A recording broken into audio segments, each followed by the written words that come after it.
Vamos começar? Acho que a gente já pode, né? Eu começo a dar umas informações, me apresentando, e acho que a gente já pode começar para poder não atrasar muito, porque eu tenho um compromisso também à noite.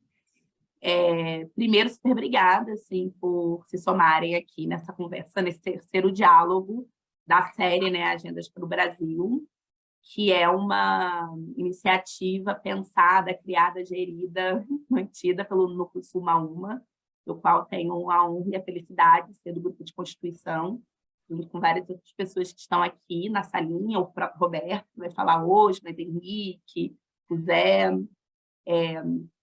e para falar de um tema tão importante, né, que tem como um enfoque, né, pensar especialmente, né, o território da cidade, mas uma conexão muito direta, né, de como a gente consegue fazer um contraponto ao debate cidade, né, que tende, né, a ser uma experiência tão brutal, avassaladora, para pensar a cidade enquanto uma possibilidade de produção de vida, né, de transformação de vida.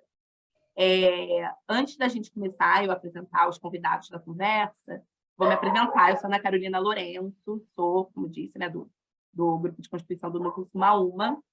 Sou também diretora da Fundação Brasil, da Fundação Avina no Brasil, cofundadora do Movimento Mulheres Negras Decidem, conselheira da Casa Fluminense, aqui já que estamos sobre-representadas, e parte, né, do Rio de Janeiro, para ser mais específica, da Baixada Fluminense, de Mesquita. E tenho a honra um pouco de acompanhar esse debate com muitos parceiros e aliados, assim, que eu tenho aprendido muito sobre o debate, né, de cidades, e que é, mais uma vez, uma oportunidade para a gente fazer uma troca. Para quem está participando aqui pela primeira vez, né, vejo alguns rostos que são conhecidos assim, de outros lugares, a Agendas para o Brasil é uma iniciativa que tem como principal foco, né, organizar, impulsionar, disseminar algumas agendas progressistas que têm sido construídas pela sociedade civil organizada nos últimos anos e que podem impactar um pouco a construção desse futuro, né, mais democrático, mais popular, mais sustentável. Para quem ainda não teve acesso ao site, é um site muito bonito, assim, né, e muito útil, né, para quem está querendo organizar melhor os debates. E dentro desse processo maior, né, de pensar essas agendas, esse processo de organização, os diálogos são formas de ativar um pouco esse debate. Então, a gente está no terceiro diálogo, e a ideia é como a gente consegue pensar, né, a partir desses eixos mais temáticos, uma série de agendas, iniciativas e grupos que estão se organizando um pouco em torno desse marco. Para a gente já colocar um pouco em ordem as coisas, obrigado, Gustavo, acabou de colocar no chat o link para o site. Além disso, quem está participando aqui pela primeira vez dessas conversas, eu acho que seria legal que colocasse o nome, de que lugar está falando, e, se possível, um e-mail, porque uma das iniciativas, né, que a gente está organizando são uma série de boletins assim, temáticos, um pouco para também organizar e impulsionar um pouco essas agendas. Então, quem quiser se apresentar, dizer quem é, de onde fala, e o e-mail para receber o boletim, pode colocar o chat para isso. Acho que a gente já pode começar. Não sei se eu tenho que dar mais algum recado aí, ou bastidores, mas acho que a gente já pode começar. Para dar início um pouco a esse processo, a gente vai começar com o Roberto Andrés, né, que é, como eu já disse, um dos integrantes desse grupo de Constituição, que tem passado os últimos meses, né, conversando sobre isso. Para quem não conhece ele é o urbanista, professor da UFMG, é um pesquisador, uma referência sobre o debate de cidades, participou de vários desses processos, né, em dimensões políticas mais participativas, e atualmente também é colaborador da revista Piauí. Roberto, você tem até 7 minutos para dar início aos trabalhos. Boa tarde, gente. Estou muito feliz de estar aqui com todas e todos. Um dia muito especial. Obrigado, Carol. É uma alegria estar aqui com você também e com todas as pessoas, né, com quem a gente vai debater. Rafaela, Vitor, Goura, Ivan, Leonildes não pode estar conosco, né? E todos vocês que estão aqui. Esse é a minha área de pesquisa e o tema ao qual me dedico mais, a vida nas cidades. E eu vou tentar fazer rapidamente aqui, metade do tempo um diagnóstico, metade do tempo de propostas, vamos ver como que eu me viro nesse arranjo. Mas eu queria lembrar que as cidades brasileiras elas tiveram, né, uma das maiores taxas de urbanização do mundo na metade do século XX. Entre 1940 e 1980, a população urbana no Brasil passou de 12 milhões de pessoas para 80 milhões de pessoas, num esquema de crescimento urbano junto à industrialização muito particular, né, da periferia do capitalismo, em que, ao invés de haver um estado de bem-estar social que provesse infraestrutura urbana e permitisse que esse crescimento se desse, né, com direitos básicos distribuídos no território, como a gente viu ocorrer no pós-guerra, né, em alguns países, o que aconteceu aqui foi uma participação seletiva do Estado que deixou, né, que as cidades crescessem na base de processos mais ou menos informais, loteamentos, ocupações, quer dizer, a população mais pobre tendo que se virar para morar nessas cidades, para ocupar uma grande migração rural-urbana, uma grande migração do Nordeste para o Sudeste. Muitas dessas capitais, né, em diversas regiões do país, recebendo esses grandes contingentes migratórios na base da ausência da atuação do Estado e de uma precarização da vida cotidiana. E eu acho que é importante a gente pensar que essa forma de crescimento, ela estruturou, né, a sociedade brasileira no seu dia a dia. E ela estruturou a desigualdade brasileira e se conformou como uma barreira a mais para que essa desigualdade fosse superada.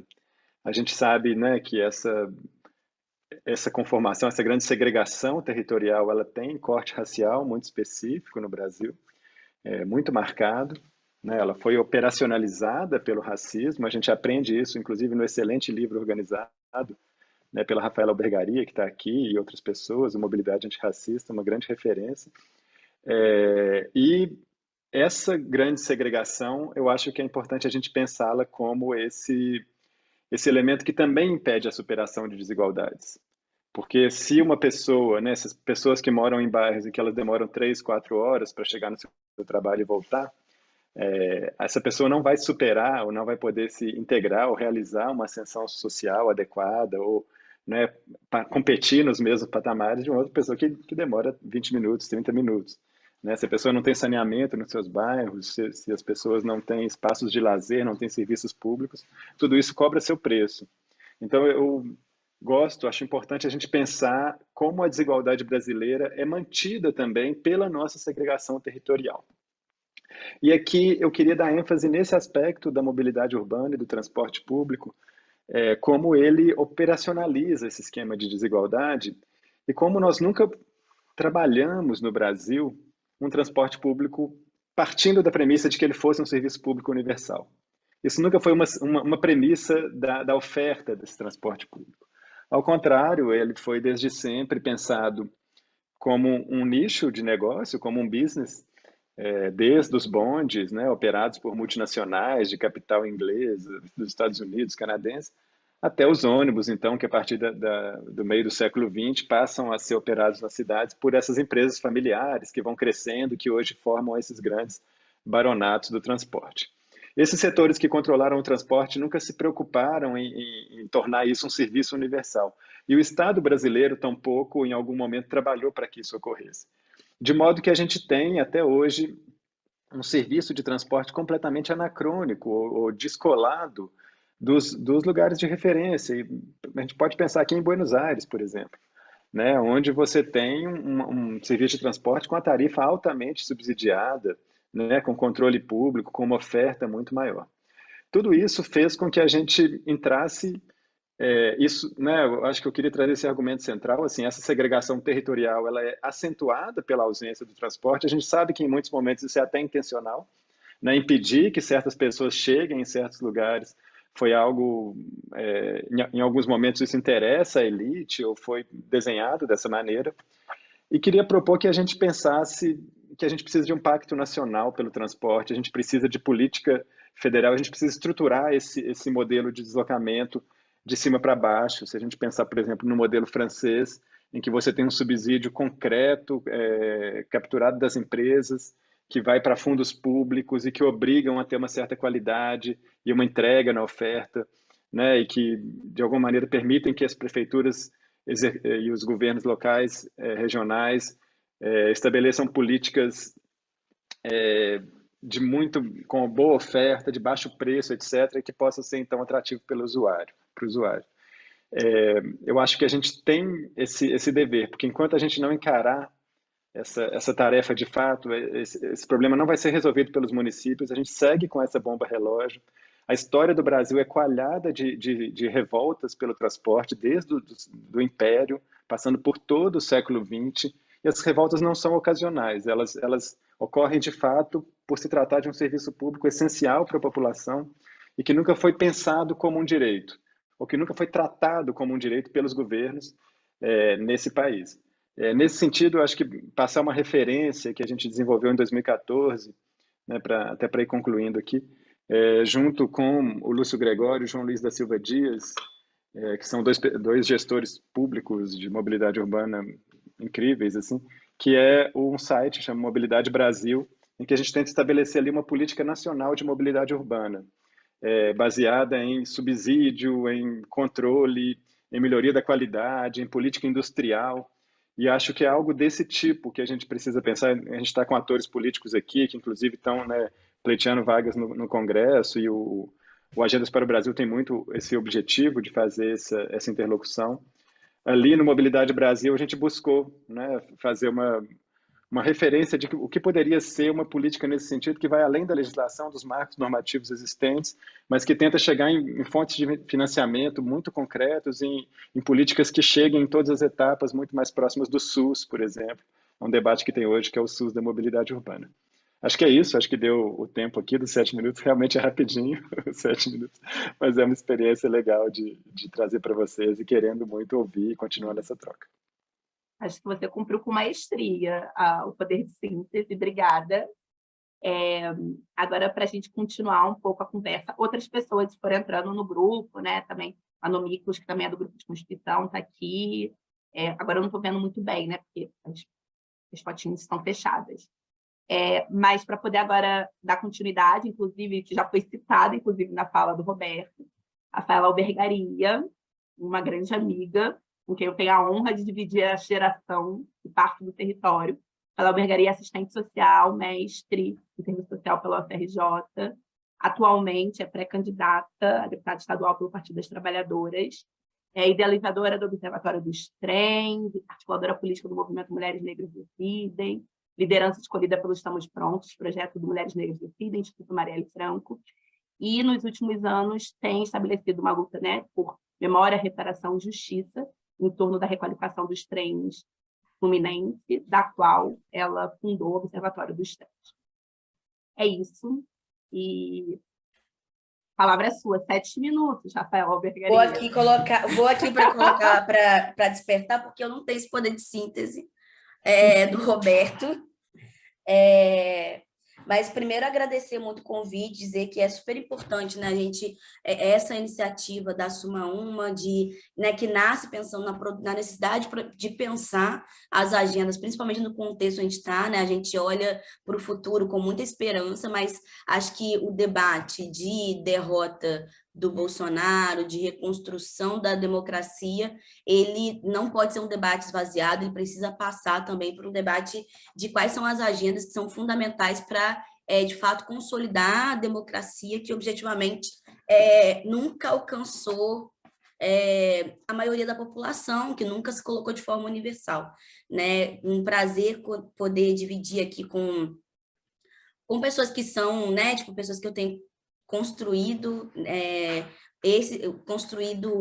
as reflexões, com quem tem construído e tem encontrado nas lutas. Então, acho que essa relação, né, de como a gente pensa, como a gente projeta e produz recomendação, mas como a gente também, né, parte de algo que é concreto, parte das nossas demandas reais e materiais, é muito como eu penso também as políticas públicas. Eu sou assistente social, né, e o sentido da profissão é atravessado pela conformação de políticas públicas, e a minha proximidade, né, o meu contato com a política de reparação me faz pensar os parâmetros de reparação como método de construção, né, e é impossível pensar a reparação desassociado da produção, da sistematização de demandas, né? Inclusive, o que a gente consegue fazer, e aí com muito apoio da Casa Fluminense, muita proximidade com a Casa Fluminense, acho que a gente tem debatido também sobre a importância e o sentido de ocupar espaços dentro da política institucional,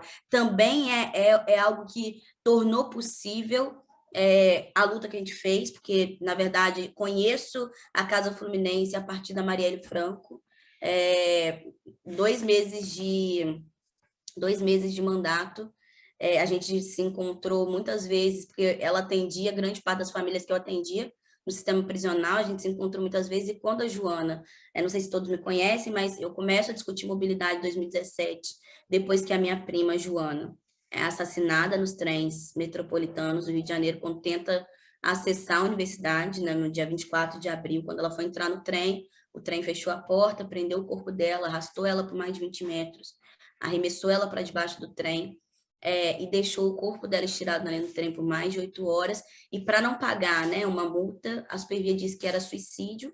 A gente começou um processo de luta, né, eu estava no mestrado naquele contexto, começamos um processo de luta que era pela necessidade de manter a memória, né, de poder lembrar de Joana, do lugar e da forma como todos nós lembrávamos. E a partir desse processo a gente conseguiu, né, junto com a Casa, junto com o Henrique, junto com o Vitor e com o João, levantar dados que demonstravam uma sistemática de morte a partir das estruturas de transporte que estão organizadas na cidade do Rio de Janeiro, né? Descobrimos que só em 2018 quase 2 pessoas por semana morreram atropeladas pelo trem. Eu discutia antes relações raciais, muito vinculado ao sistema de justiça, ao encarceramento em massa, políticas de segurança pública. Comecei a entender também, a partir de olhar para a mobilidade, acho que o Roberto traz aqui elementos que ajudam também a contextualizar isso, é que que a mobilidade, ela nunca foi pensada como direito social, né? Porque, na verdade, ela é base da fundação e da conformação do processo da modernidade, né? Desde o processo colonial, existia uma política de mobilidade que estava no fundamento da estruturação da sociedade, que era uma política de mobilidade que mobilizou os grandes locamentos dos povos europeus para a África, localização na África negra, para a chegada nas Américas, e os grandes locamentos de milhares de nações, de milhares de pessoas, né? Milhares de africanos que vieram sequestrados e trazidos para esse país para produzir essa nação, e que sempre experienciaram, dentro da conformação da mobilidade, uma perspectiva de interdição. É o que a gente reflete na mobilidade antirracista, mas é um movimento que a gente começa a fazer e começa a entender também nesse livro, Não Foi em Vão, entendendo, inclusive, que tem uma lógica que está inserida no debate de mobilidade, que é uma lógica dicotômica, né, a partir de qual é a construção desses sujeitos. Então, tem uma lógica de liberdade para corpos brancos, em territórios abastados, e uma lógica de interdição nas cidades para corpos negros que vivem dentro de territórios majoritariamente pretos, empobrecidos, periféricos e de favela.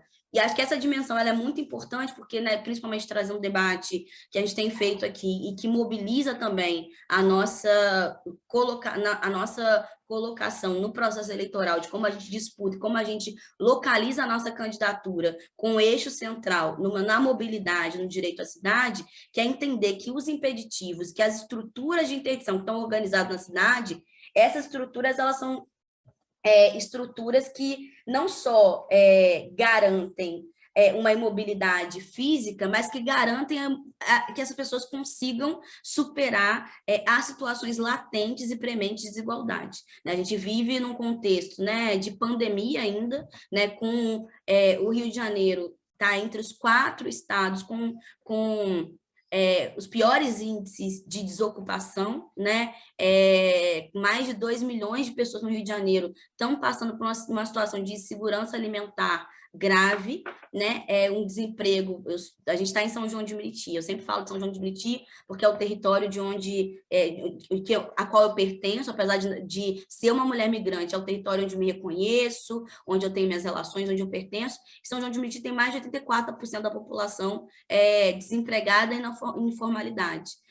Nos 16% que estão na formalidade, 40% estão ocupados na cidade do Rio de Janeiro. E aqueles que estão na informalidade também têm uma demanda de circular pela cidade para poder acessar direitos, para poder acessar oportunidades. Então, olhar para o trem, a gente traz o trem, né, com essa centralidade, porque é o único modal que atravessa 12 municípios da região metropolitana do Rio de Janeiro, municípios que têm essa composição majoritariamente pobre, negra, periférica, de favela, e que vive na situação da informalidade, né, quase massiva, onde o custo da passagem se coloca objetivamente como um impeditivo para que as pessoas saiam da situação de vulnerabilidade. Para uma pessoa que está desempregada, para um jovem que está saindo do ensino médio para procurar emprego, ele precisa ter que, no mínimo, 17,10 para poder entregar currículo. A gente vê a ampliação da população em situação de rua, e quando a gente conversa com esses atores, grande parte deles tem casa, mas não consegue voltar do dia para casa porque estão na informalidade,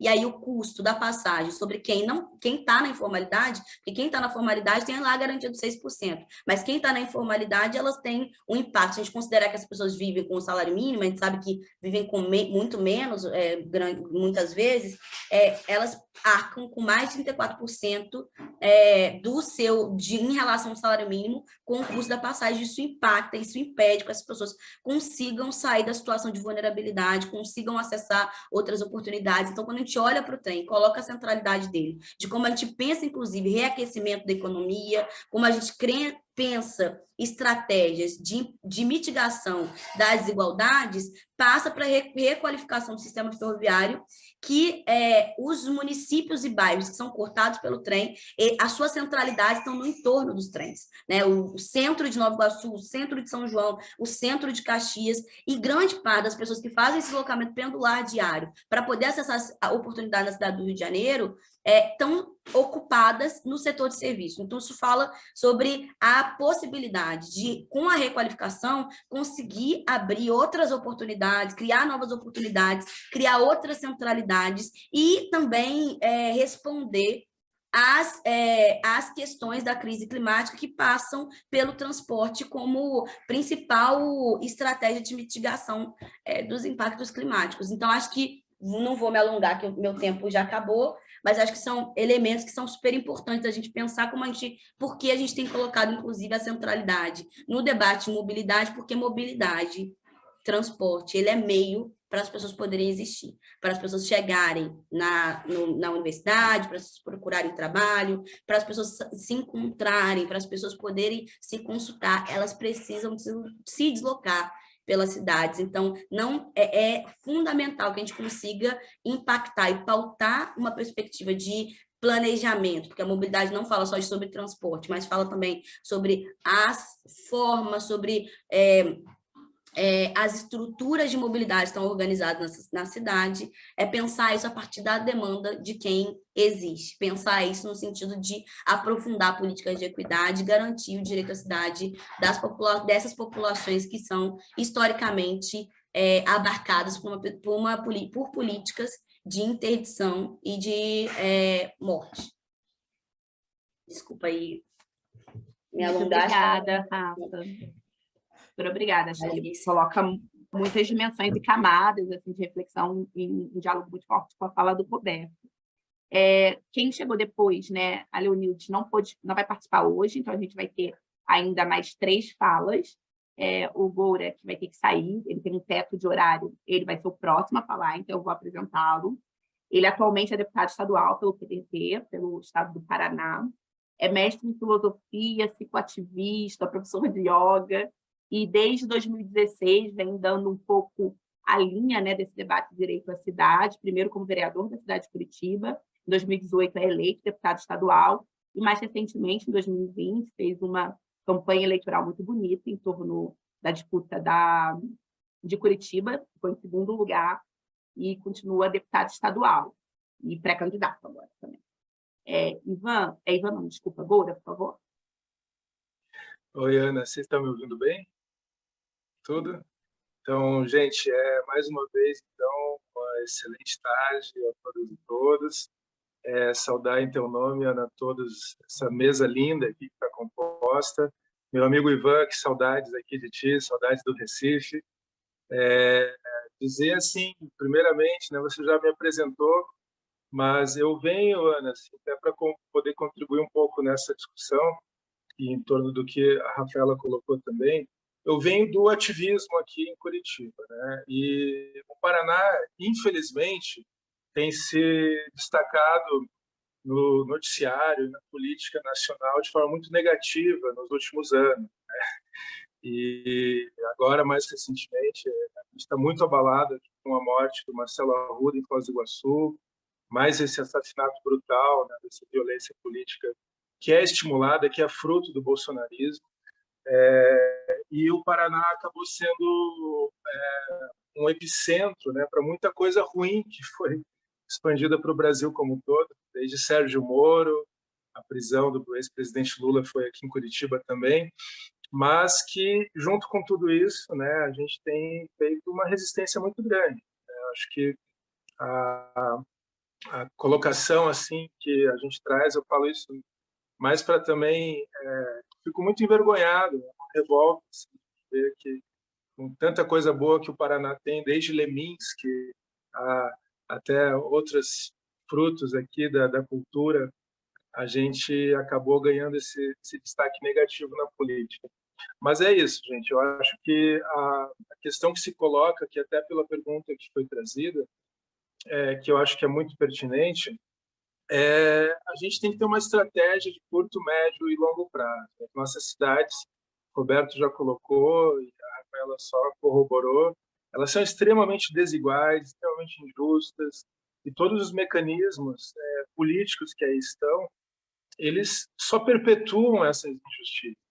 Aqui em Curitiba é uma cidade que se vende para fora como uma cidade modelo, entre aspas, como capital ecológica, capital do planejamento urbano e outros slogans pelo qual a cidade é vendida, mas ela esconde profundas desigualdades tremendas. Assim, são mais de 150 mil pessoas vivendo em situação de vulnerabilidade. Só na capital paranaense, mais de 450 favelas, um processo de conurbação completamente desestruturado, Roberto, onde a gente vê 14 municípios também já integrados fisicamente, mas com políticas desestruturadas, e a pandemia só explicitou essa falta de estruturação. E a gente vê, né, a maneira pela qual a política ela vai sendo, como eu disse, instrumento de perpetuação, de consolidação dessas desigualdades. Então, três coisas que eu acho assim, que são importantes, né? Eu integro o BR Cidade, né, que é uma iniciativa acho que todo mundo conhece aqui, a professora Hermínia Maricato, tem trazido discussões super importantes para a gente também pautar nessas eleições um novo modelo de cidade, um novo modelo de urbanidade. Esse é um primeiro ponto, e eu acho que aqui a gente pode desdobrar em duas questões. Primeiro, a questão central que eu vejo que é a questão da moradia, né? A questão da habitação de interesse social, quando a Rafaela coloca que, na região metropolitana do Rio, se a pessoa não tiver o trem, não tiver o transporte coletivo, né, ela não acessa todas as coisas que a urbanidade propõe. Mas a gente, ao mesmo tempo, tem tantas áreas, né, subocupadas, vazias, entregues à especulação imobiliária, entregues ao modelo de desenvolvimento urbano excludente. O modelo aqui em Curitiba mesmo, a gente já, em discussões com os institutos de planejamento, a gente já escuta isso, onde você não pode misturar classes sociais em bairros de renda mais alta. A gente escuta isso explicitamente, que é um absurdo. Então, a questão da moradia ela é central, porque a gente cria um problema de mobilidade, porque a moradia está distante dos estudos, está distante da cultura, está distante do esporte, está distante do lazer, está distante do trabalho.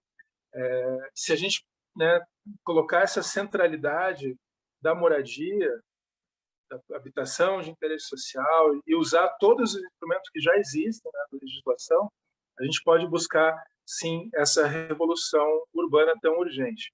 Um outro ponto, né, está se falando muito de soluções baseadas na natureza, de decisões urbanísticas que sejam mais integradas com a natureza dentro da cidade, né? Pensar como que a gente recupera os nossos rios, como que a gente recupera essa ecologia urbana. Antes de, né, me eleger, agora também a gente continua, mas com mais discrição. A gente tinha uma iniciativa aqui que é a jardinagem libertária, né? Uma jardinagem de guerrilha, de ocupar a cidade, de plantar, de ocupar, fazer hortas, de plantar árvores, distribuir mudas. Institucionalmente, a gente foi o autor da lei aqui em Curitiba que criou a lei, foi a lei da agricultura urbana, né? Então a gente trouxe a jardinagem libertária como uma proposta de lei, virou a lei da agricultura urbana. Mas eu acho que esse é um tema central também que tem que ser colocado, né? Cidades que estejam em todos os aspectos, desde os resíduos sólidos, do lixo, compostagem, a gente falar desse contato, da relação das pessoas com os rios, com, né, os corpos d'água. Então, as soluções baseadas na natureza como algo central para a gente pensar essas novas cidades, né? E, por fim, eu acho que a radicalização da democracia e de todos os processos de participação. Não adianta a gente pensar que é apenas, né, no período eleitoral, é apenas ocupando esses espaços de representatividade que a gente vai conseguir mudar. Claro, eles são importantíssimos, né? Eu vejo o trabalho que Ivan faz com admiração, com o maior respeito. Eu vejo também a nossa ocupação aqui em Curitiba de um mandato de vereador, atualmente um mandato de deputado estadual, uma candidatura a prefeito, como a Ana lembrou, que foi muito importante para a gente pautar temas, e isso é essencial, né? E aqui a gente está falando também num campo de pré-candidaturas, pré-candidatos e candidatas. A gente tem sim que ocupar a política, ganhar força, e para isso tem que ter um trabalho de curto, médio e longo prazo, né, para que essas vozes, que ainda são muito minoritárias, elas tenham mais repercussão. Mas a gente não pode abrir mão, eu acho que concluo aqui o meu tempo, Ana, trazendo a mente, a ideia, a percepção, a vontade de que a gente não pode deixar o ativismo de lado, a gente não pode deixar a ideia de que as pessoas têm que ocupar todos os espaços políticos, na rua, no bairro, na praça, os mecanismos de participação. E nós, como mandatários, né, ou como integrantes de entidades, a gente tem essa responsabilidade de fortalecer esses mecanismos, de proporcionar mais e mais mecanismos. Só um exemplo, aqui na Assembleia Legislativa do Paraná, a gente está concluindo a legislatura. No total, a Assembleia realizou esses 4 anos 304 audiências públicas. Só o nosso mandato foi responsável por 62 de 64. É uma forma de você, né, trazer as pessoas para perto da política. Mas eu acredito muito que é nesse equilíbrio entre a micropolítica, a macropolítica, que a gente vai conseguir transformações efetivas e duradouras, né? Não é apenas colocando as nossas intenções no rito, na liturgia eleitoral, partidária das eleições, que são extremamente importantes, mas se a gente não tiver um fundamento, uma base, mandatos que representem uma vontade coletiva e não apenas vontades individuais, a gente vai estar repetindo essas lamentações, essas lamúrias, né, a cada 2 anos. Então, eu acho que a gente tem nas mãos aqui essa grande responsabilidade, né, de criar políticas de autonomia, de que as pessoas nas suas comunidades se fortaleçam e tenham os instrumentos para transformar a realidade que lhes cerca, ao mesmo tempo que a gente tem que transformar a macro-realidade, né? O zoneamento das cidades, os grandes projetos que atravessam bairros, atravessam comunidades, e muitas vezes são impostos, né, de cima para baixo. Se a gente não tem comunidades fortes, indivíduos conscientes, esses processos realmente se colocam de forma muito impositiva, de forma muito violenta. Então, a gente tem que ter, sim, esse equilíbrio, né? Micropolítica, macropolítica, a ocupação dos partidos com essas temáticas. A gente precisa, sim, dos compromissos desse ano, dos candidatos majoritários e proporcionais com as pautas da cidade, né? Com as pautas ambientais, com as pautas sociais e com essa radicalização da democracia.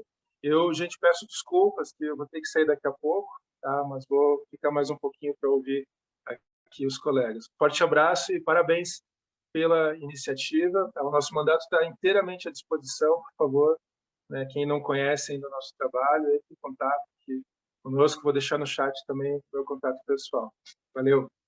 Muito obrigada, Laura. Antes de passar para o Vitor, só para lembrar que entrou bastante gente depois da primeira fala, vale se apresentar, colocar o nome, de onde é, e para quem quiser receber os boletins que estão sendo produzidos, colocar também o contato de e-mail. E também ressalto assim, né, algumas pessoas que foram entrando, Ana Cléia Rosa, que é pré-candidata a deputada estadual e liderança do Estamos Prontas em Tocantins, Tainá Pereira, que é atualmente minha coordenadora política, Mulheres Negras Decidem, Marcel, do Instituto Clima e Sociedade, e agora Vitor, que já está a posto aí do lado da Rafaela. Vitor Mihessen mandou uma bio gigante, mas eu conheço bem, então vou reduzir. Vitor é economista pela UFRJ, mestre pela UF, atualmente coordenador executivo da Casa Fluminense e tem sido uma referente em processos de articulação e produção de conhecimento em torno do debate de transporte, mobilidade, também direito à cidade, e é um dos autores do livro Não Foi em Vão, né, que a Rafaela Albergaria também já mencionou no início da fala. Vamos lá, Vitor. E é de Realengo, da Zona Oeste do Rio de Janeiro, não menos importante. Valeu, Carol. De Realengo, mas falando aqui diretamente de São João, né, de Meriti.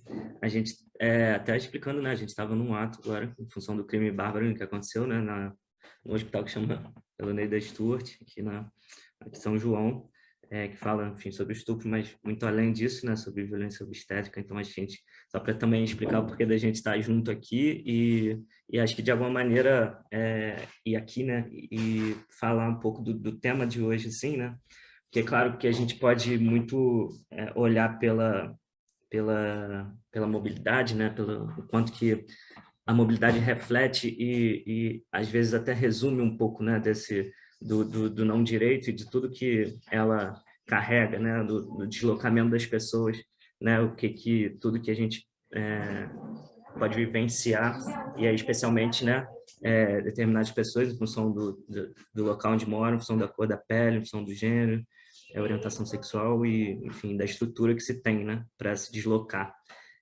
Mas na ementa também, né, falando ali sobre, enfim, assassinatos, insalubridade, poluição, tudo isso nesse conceito de cidades brutais, que acho que foi também, né, um nome que dá um nome perspicaz assim, para falar de questões muito duras, mas que acho que eu ia me concentrar um pouco no olhar sobre um elemento que a gente montou também, né? Aí falando da casa, né? Essa organização que eu sou um dos coordenadores e que tem muita gente aqui, né, que faz parte dela, enfim, todo lado de uma conselheira e sendo mediado por uma conselheira, alguns conselheiros aí no público também, fundadores, enfim. Então, acho que, né, falar do mapa da desigualdade como produto, assim, como publicação que simboliza algumas coisas, e à luz agora, né, de uma publicação recente também da Oxfam, Desigualdade Mata, à luz também dos indicadores mais recentes do Cidades Sustentáveis, né, que são, enfim, organizações que a gente é parceiro, né, a Casa Fluminense é parceira há bastante tempo, né, nessas redes nacionais, assim como no Suma Uma, mas da Rede Cidades, né, sustentáveis, justas, democráticas. Acho que tem os indicadores que dão esse retrato, né, para conseguir a gente olhar aí nível nacional, de onde precisam estar endereçados, né, os recursos e as políticas públicas, né, que vão dar conta de enfrentar as desigualdades. E aí, enfim, e no GT 2030, que também é um grupo, né, de trabalho nacional, que aí tem os ODS ali, né, aproveitando essa síntese global que a gente tem um olhar muito crítico, né, por conta de falhar em determinados aspectos que são imprescindíveis e cruciais e estruturantes para a gente falar dos debates, especialmente aí Sul Global e Brasil e Rio de Janeiro, né?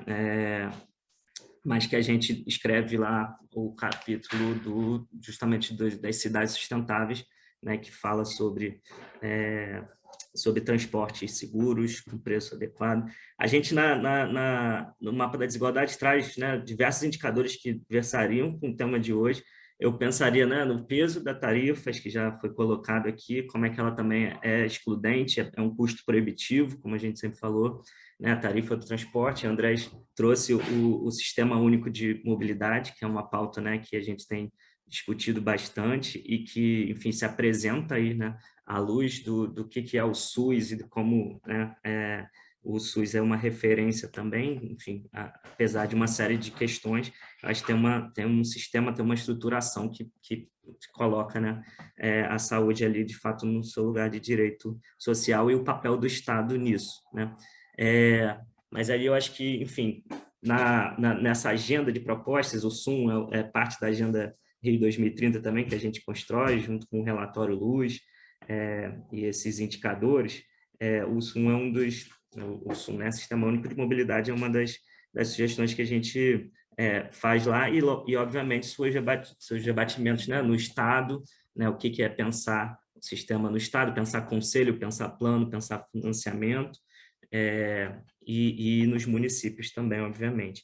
Então, o peso da tarifa agora, né, mortes de pessoas negras no sistema de transporte, né, é um indicador que também é trazido no mapa, muito, né, fruto dessa pesquisa, que a gente está falar daqui também, acho que dá um que é mais assim da gente pensar, né, de onde a gente está e do que a gente está falando, mas que, enfim, coloca ali o racismo como também assim, implicado nessas mortes. Né? A gente traz dados, é difícil falar de dados, né? Sobretudo no livro foi muito difícil, mas de pensar que é isso. São pessoas que estão representadas e os dados ajudam a montar esse retrato para, como a gente disse no livro, não entender esse retrato como coincidências, né? Não é coincidência que a pessoa com o mesmo perfil, sempre o mesmo perfil, morra. Então, acho que esses números têm esse papel, né? De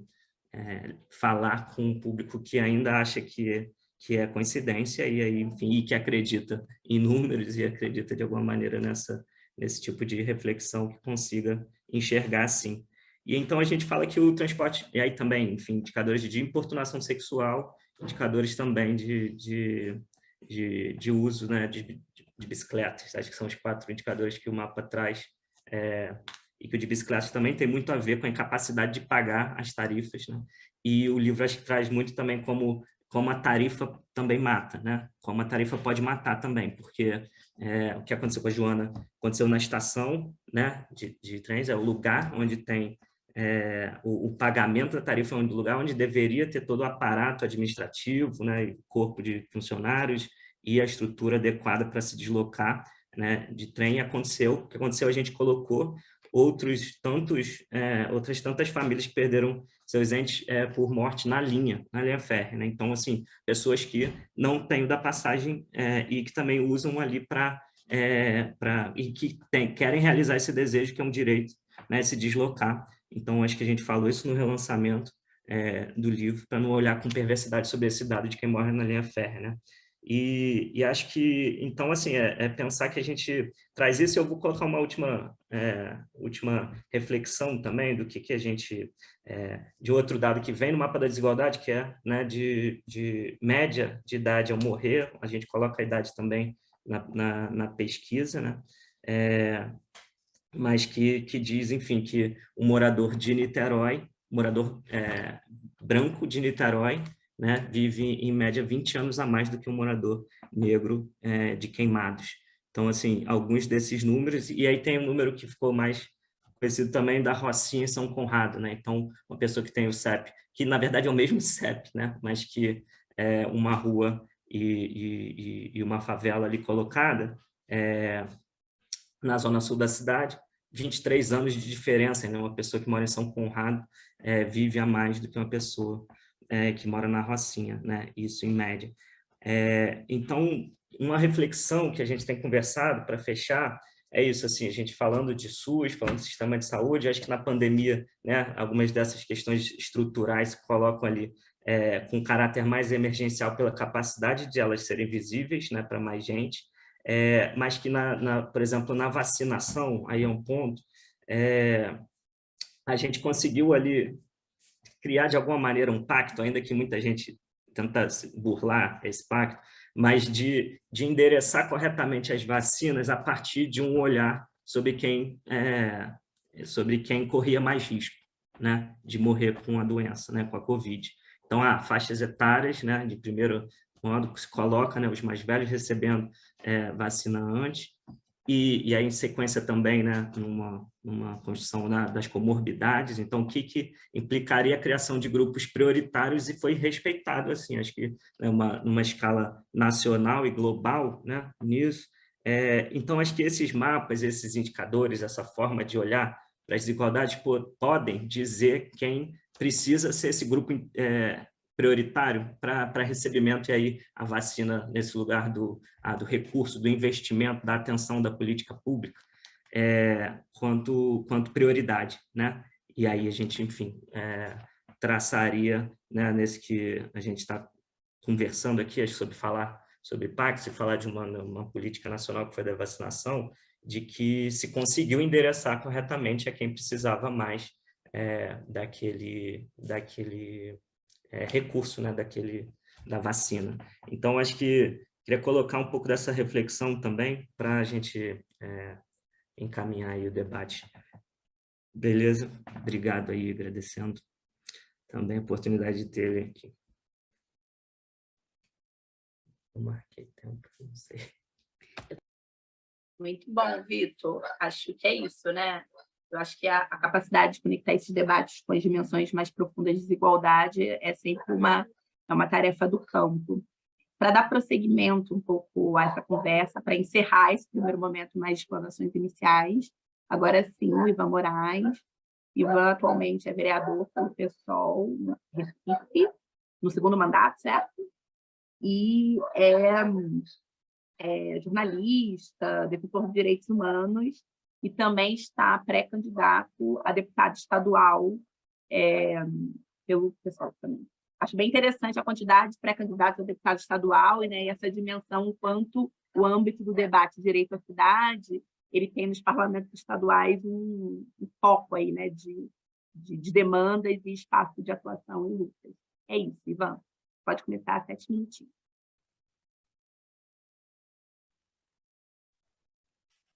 Boa tarde, né, a todo mundo. Um abraço, Ana Carolina. Agradecendo aí principalmente a Germana e a André, que me fizeram, Roberto Andrés, que me fizeram diretamente o convite para estar aqui entre vocês, prestando atenção em cada fala, cada uma que completa a outra. Vocês estão de parabéns, tanto pela oportunização do debate, quanto pela escolha dos temas e das pessoas. Veja bem, eu sou um defensor de direitos humanos, e quando a gente fala do direito à cidade, a gente está falando nada diferente do que a implementação dos direitos humanos no território em que as pessoas vivem. E as pessoas vivem nas cidades, e cada vez mais as pessoas vivem nas cidades. Então, que direitos humanos são esses? Como é que ele se aplica a essas cidades? Na sua construção histórica, os direitos humanos são aqueles direitos, né, universais, indivisíveis, interdependentes, aqueles direitos que foram construídos ao longo de muito tempo e muita luta, não através de processos lineares, mas através de construções históricas, de idas e vindas, mas sempre de muita luta. Então, a gente parte de uma perspectiva de direitos humanos. Eu vou, no primeiro minuto, fazer esse preâmbulo. A gente parte de uma perspectiva de direitos humanos lá no Iluminismo, quando se percebe apenas a liberdade, né, de uma pessoa diante de um Estado que, naquele momento, só se entendia como um Estado autoritário. Então, traz primeiro a identidade do ser humano como ator, como sujeito em diálogo com o Estado, que naquele momento só violaria direitos, só seria um possível violador de direitos, caminha para o que alguns estudiosos chamam de segunda geração de direitos humanos, que é quando já se percebe o Estado como possível garantidor de direitos através de políticas públicas, e aí se entende que o Estado também tem que garantir saúde, educação, segurança, mobilidade, que são direitos que vão além das liberdades. Hoje já se fala de terceira, quarta geração, direito a ter direitos, direito a discutir os direitos, mas eu entendo que essa coletividade de direitos aplicada à cidade é aquilo que a gente chamaria do direito à cidade, e que, para ser garantido de forma equitativa para todo mundo, precisa dessa transformação ao que esse debate se propõe. E aí eu começo dizendo que a transformação passa necessariamente por decisões que sejam tomadas por uma coletividade. Nós estamos falando de cidades, e nós estamos falando de cidades que se localizam nesse país, Brasil. E nesse país, como as falas que me antecederam deixaram de forma muito eloquente, é um país que foi fundado sobre as bases da escravidão. O que norteia, e a palavra é norteia mesmo, o desenvolvimento, a criação, a invenção do Brasil é a escravidão, é a divisão racial, é a percepção de que uma pequena elite branca terá poder sobre os corpos das pessoas negras e será privilegiada pelas ações desse Estado.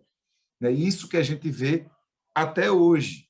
Esse mito fundador da escravidão, ele não nos deixou ainda, ele permanece sendo um grande fantasma e permanece dizendo como é que a gestão das cidades existe. É muito comum e muito frustrante, como vereador, muitas vezes participar de alguns debates em que você vê pessoas, tanto da gestão pública quanto às vezes de classes empresariais, dizendo: você está dizendo um negócio, mas as coisas não são assim, ou as coisas nunca foram assim, ou isso é assim mesmo. É como se a gente tivesse que se obrigar a melhorar as coisas, muito entre aspas, a partir de paradigmas que já estão postos. Então, eu quero melhorar a vida das pessoas, mas eu não quero transformar a forma de usar o recurso público. Então, você, de fato, não quer transformar a vida das pessoas, você quer manter-se no mesmo conforto, melhorando uma besteirinha a tua consciência, o mesmo que dá uma esmola na rua para quem está pedindo. E essa transformação, ela precisa necessariamente, naturalmente eu falei, de mudanças de quem toma as decisões, mas isso vai se aplicar com certeza absoluta em mudanças de atitude no que se refere ao orçamento público.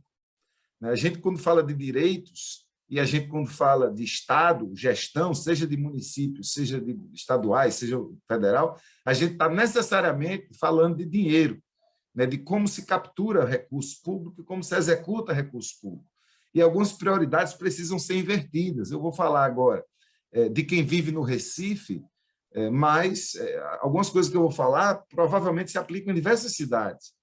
É uma decisão política, por exemplo, que a nossa prefeitura tem tomado, de construir hospitais grandes e luxuosos, públicos, ao invés de universalizar a atenção básica na saúde pública. Então, é uma decisão política de ter ilhas de excelência, enquanto boa parte da população permanece nas chamadas áreas descobertas. Então, é uma transformação, é uma inversão necessária mudar essa regra. Assim como, aqui também na cidade onde eu vivo, ano após ano, as prefeituras tendem a gastar mais com infraestrutura viária, ou seja, calçar a rua e tapar buraco, do que com moradia. E eu estou numa cidade que, quando chove, alaga, e quando alaga, as pessoas perdem suas casas. E há muitos anos nós não temos uma política de moradia. E a gente tem, sim, cada vez mais recurso investido em asfalto, o que, numa cidade como a minha, piora a situação da urbe quando chove. Então, quando a gente fala, por exemplo, de resíduos sólidos, são os maiores contratos da Prefeitura do Recife há muito tempo. A gente agora teve um edital lançado de R$1 bilhão para 4 anos. E praticamente não há, nesse contrato, obrigatoriedade de expansão da coleta seletiva. E Recife coleta 2% do seu resíduo, vai para a coleta seletiva. Então, o dinheiro há, ele está sendo mal gasto.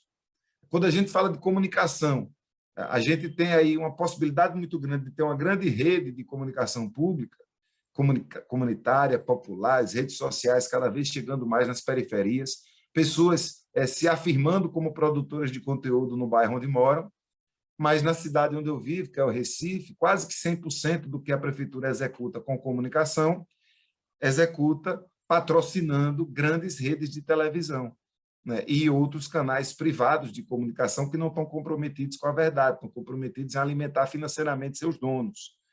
Quando a gente fala de cultura, né, em muitas cidades, e a minha também é uma delas, você tem fortunas sendo investidas em eventos, principalmente os ciclos, Carnaval, São João, Réveillon, enquanto em muitas cidades, e principalmente na minha, porque eu sou bairrista mesmo, a gente tem uma efervescência de cultura popular, de modalidades culturais, da economia criativa, que fomentadas o ano inteiro, trariam para a gente emprego, renda, cultura, identidade e representação para boa parte da cidade, que fica excluída, inclusive, dos ciclos. Então, você imagina, ao invés de se gastar, como se gasta no Recife, 20 milhões, 30 milhões de reais apenas no Carnaval, você poder pegar metade desse recurso e alimentar financeiramente centenas de agremiações de coco, de maracatu, de ciranda, de frevo, de caboclinho, que existe, de forró, de quadrilha, que existem na nossa cidade e que passam boa parte do ano minguando, né, no subemprego, cada um fazendo o que dá para fazer para poder, naquele ciclo, poder torcer para ter um recursozinho, né, e poder fazer a diferença, poder fazer alguma coisa diferente. Eu estou falando de dinheiro, mas quando eu falo de recurso público, eu posso falar da rua também, né, Roberto? Na rua do Recife, em que é uma cidade em que 20%, 25% da população tem transporte próprio, possui carro, 80% da nossa rua ela é disponível para esses 20% que tem carro. E aí, quem não tem carro, que anda de ônibus ou que anda de bicicleta, ocupa o menor espaço da rua. Então, veja como é a tomada de decisão que diz que os indivíduos que têm mais grana, que têm seu próprio carro, que andam numa média de 1,3 pessoas por veículo na cidade do Recife, e que ocupam 80% do território da rua, em detrimento da maioria da população, 80% que anda de bicicleta, a pé ou de ônibus, e que tem que se espremer naquele pedacinho que sobra, evidentemente, numa situação diferente e mais desconfortável do que quem tem carro. Então, eu entendo que política pública, a gente precisa superar esse paradigma conservador de dizer que tem que ser tudo sempre bom para todo mundo. Eu entendo que não tem sempre que ter sempre tudo bom para todo mundo, porque a gente vive em uma sociedade desigual, e essa transformação que nós necessitamos passa necessariamente por tratar pessoas que são historicamente alijadas de direito de uma forma diferente, para que quem sempre pôde comprar o seu próprio direito possa dar um passo atrás e a gente ser feliz todo mundo junto em todas as cidades que a gente vive. Agradeço demais pelo convite. Estou adorando as conversas, estou adorando os assuntos. Me persigam nas redes sociais. Eu estou como Ivan Moraes Filho, tanto no Twitter quanto no Instagram. Estou como Ivan Moraes Oficial, ainda no Facebook. Ainda existe alguma vida no Facebook, eu estou por ali de vez em quando. E estou muito à disposição para essas conversas. Estou pré-candidato a deputado estadual porque quero levar essa experiência que tenho tido de diálogo e de construção no Recife para Pernambuco inteiro, para a gente poder plantar muita sementinha e, quem sabe, daqui a 2 anos a gente tem uma grande rede municipalista, de muita gente que entrou em várias câmaras municipais em diálogo com a Assembleia Legislativa e com o próprio Congresso Nacional, e a gente fortalecer esse nosso sonho de transformação, que necessariamente é um sonho antirracista, é um sonho que é aliado ao feminismo, que é aliado às causas do povo LGBTQIA+, das pessoas com deficiência e de todas as populações que, durante todos esses anos de construção escravista, o tempo inteiro ficaram em situação de desigualdade. Nós estamos juntos. Muito obrigada, Ivan. Acho que encerrou muito bem assim, esse primeiro momento da conversa. Agora a gente tem um momento, né, de perguntas, pontos, falas, um pouco dos participantes, né, para dar essa marca de roda de conversa, que é a proposta do Diálogos. Acho que, para além de algumas pessoas que eu já provoquei, Douglas Almeida, que está aqui, que está agora atualmente, né, na construção da campanha de Marcelo Freixo para o governo do Rio de Janeiro, um amigo também de muito tempo, o Valverde, né, Luiz Valverde, que é um especialista, um debate de questões urbanas, que está no Observatório, e que eu tenho esbarrado muito ultimamente, né, na rua, como nunca antes. E outras lideranças também, né? Vi que a Cris, do Observatório dos Trens, está aqui. Sou muito fã do Observatório dos Trens, então acho que é sempre importante posicionar essa maneira tão inovadora, popular, de fazer reivindicações em torno de demandas em torno da mobilidade. E outras lideranças também que já foram saudadas. Quem quiser se somar e colocar um pouco mais, né, 2 centavos aí na roda de conversa, está aberto o microfone. Depois disso, só para poder entender um pouco a dinâmica, a fala vai voltar, né, para os integrantes da mesa, então tem mais 4 minutinhos para encerrar. Nosso teto é 7 horas e eu preciso cumpri-lo, porque eu tenho um jantar 7h30. É isso.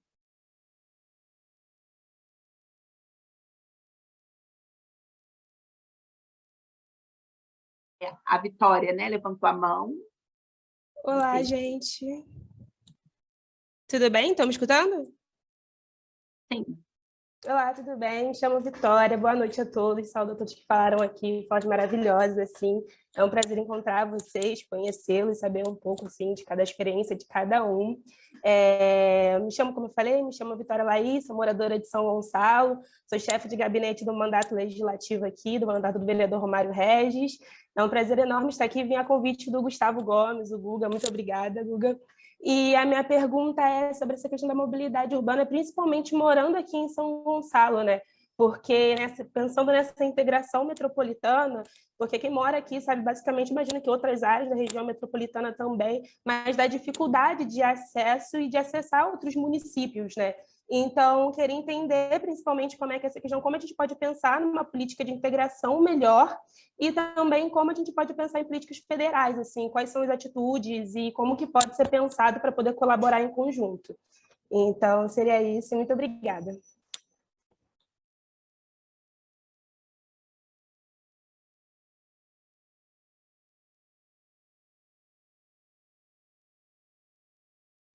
Acho que por ordem de quem levantou, não sei se foi o Valverde ou o Zé Marcelo, ou a Cláudia, não sei se vocês...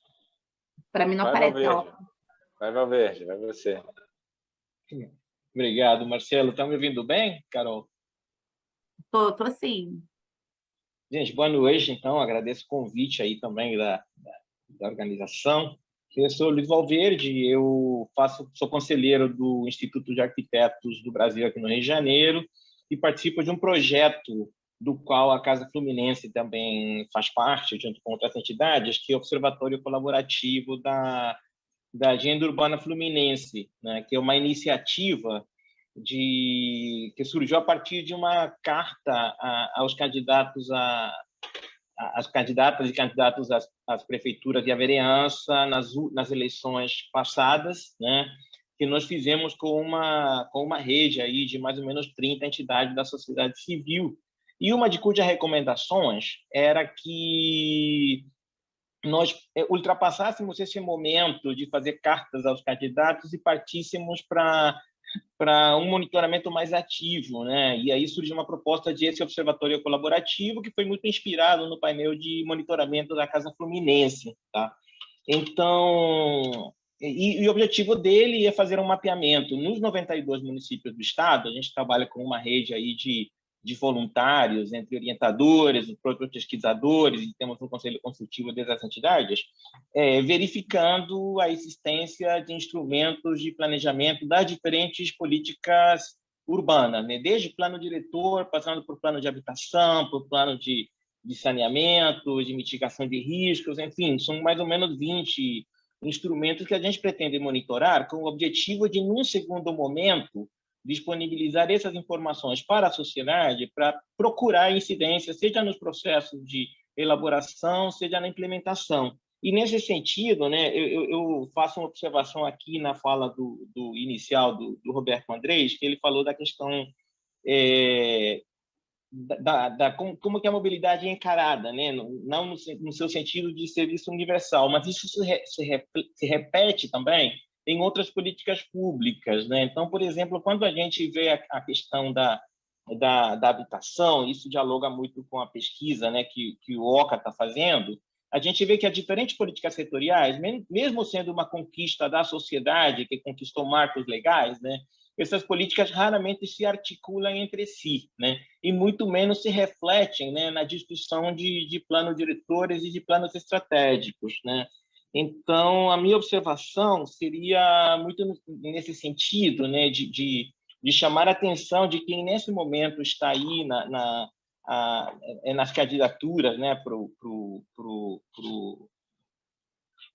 legislativo estadual, né, para ficar atentos, né, a esse conjunto de instrumentos de planejamento que, no caso de muitos municípios, né, teria que ser apoiado pelo Estado, né, porque nem todos os municípios têm condições de elaborar e muito menos de implementar determinados planos, né? Então, acho que o planejamento territorial, a responsabilidade do Estado enquanto planejador territorial, ela está muito ausente. Nem sequer na região metropolitana, né, com todo o esforço que foi feito, a gente consegue ver resultados. Então, as observações que eu deixaria aí para o debate, para fomentar a discussão, seriam essas.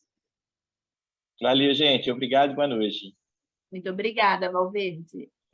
Acho que a ordem agora é ter Marcelo, depois Cláudio, depois Douglas. Obrigada. Obrigado, Carol. Salve todo mundo. Maravilha da escuta das falas todas. E eu vou... Bom, eu sou José Marcelo, também da Suma Uma, além de ter podido partilhar muitas jornadas com muitas pessoas que estão aqui. E um prazer também aquelas que acompanham muito, Ivan, Agora, desde sempre também. É um prazer mesmo. Mas eu vou me desculpar por talvez trazer uma fala que é um pouco mais melancólica do que eu costumo ser, né? Quem me conhece sabe que eu gosto sempre de trazer uma perspectiva dessas últimas 3, 4 décadas de experiência democrática numa leitura positiva, né? Sabemos tudo que falta, tudo que não foi possível avançar, tudo que nos desafia, mas, ao mesmo tempo, lembrar que essa experiência democrática brasileira recente nos possibilitou avançar em muita coisa, etc. Essa visão de percurso. Mas, no caso da política urbana, eu tenho dificuldade de ser... E aí eu vou ser um pouco aqui, quase trazer uma fábula. Eu, por acaso, estava há um par de semanas com um amigo que é estrangeiro, esteve morando na Ásia os últimos 10, 15 anos, que é urbanista, que eu conheci morando no Rio de Janeiro, em 2004, trabalhando com políticas urbanas no Rio e no Brasil. E ele me perguntava, ele chega aqui e me pergunta de um país que tem plano de reforma urbana, que tem orçamento participativo, que tem processos de planejamento participativo nas grandes cidades, no Ministério das Cidades, não sei o quê, como é que está tudo isso?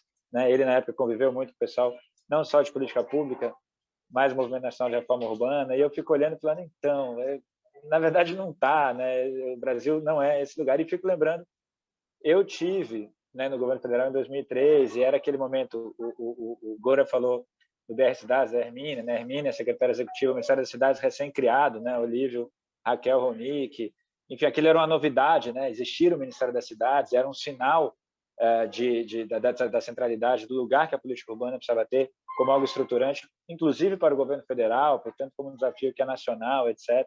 Né? E uma expectativa muito grande. Antes ainda, você tinha tido o Estatuto da Cidade, toda aquela agenda do movimento de reforma urbana. E, no entanto, uma década depois, nós basicamente entregamos o Minha Casa Minha Vida. Né? Eu tenho dificuldade de citar qualquer outra coisa de envergadura na política urbana, que, por sua vez, eu tenho sempre cuidado de não desprezar algo que é capaz de gerar oportunidade de moradia para um volume significativo de pessoas, mas, dito isso, né, é algo que vai na contramão de toda uma visão de fazer cidade, de fazer cidades mais justas, mais acessíveis. Ao contrário, reifica um modelo urbano que gera segregação, que gera isolamento, que gera dificuldade de mobilidade, que pressiona déficit de infraestrutura, enfim, tudo que a gente sabe. Né? E, talvez não por acaso, a eclosão de 2013 é exatamente em torno da mobilidade, dos transportes e do nosso desastre urbano. Né? E é curioso, porque se por um lado, talvez não por acaso, por outro, aquele foi um outro chamado que teria nos permitido, né? Naquele momento eu acreditava que, bom, isso dá centralidade à pauta urbana. Mas não aconteceu, né? De novo. E nós, na prática, acho que avançamos muito pouco em reverter. Eu tenho realmente uma melancolia muito grande com o desastre, a tragédia que é das grandes cidades brasileiras. Né? Porque, pensando na nossa origem escravocrata, o Brasil agrário, né, rural, ele é fruto da colônia, ele é fruto de um país escravocrata. O Brasil urbano, ele é fruto do século XX e, por muito tempo, houve muito engajamento. Eu acabei de citar aquele movimento que leva ao Ministério das Cidades, tudo que tinha de movimento social que levava a ele, e também na academia, etc., produzindo uma visão distinta de política urbana e de desenvolvimento urbano para o Brasil. E, no entanto,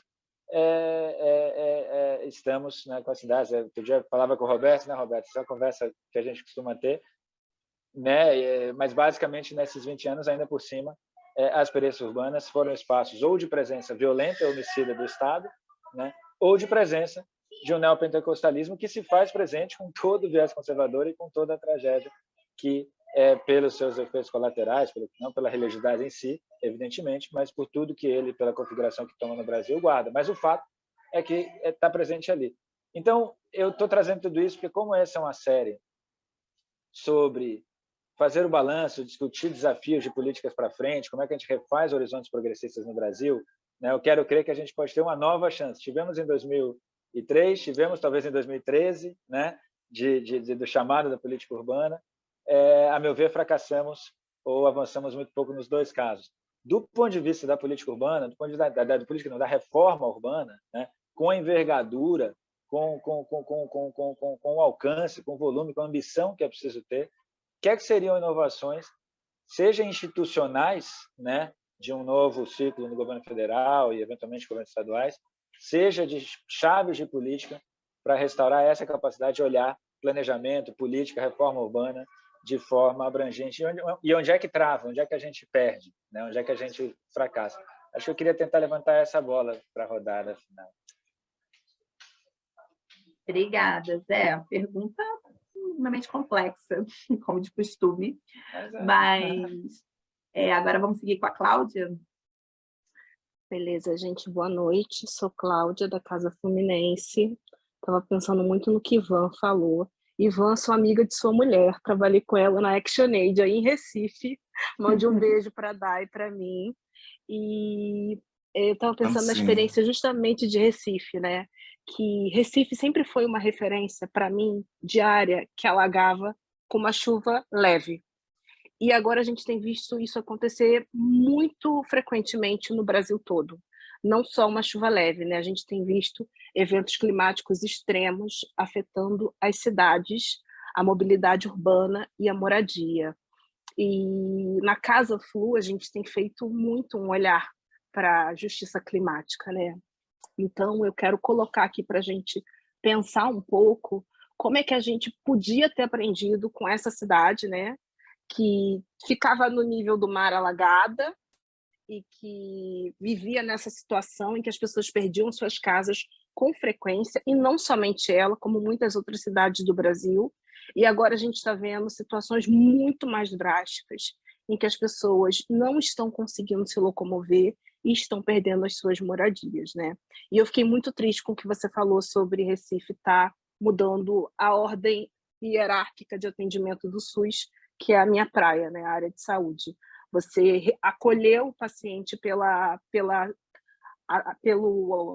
atenção secundária e não pela atenção primária. Isso é chocante, isso não pode acontecer. Mas a pergunta mesmo é sobre mobilidade e moradia nessa situação de eventos climáticos extremos.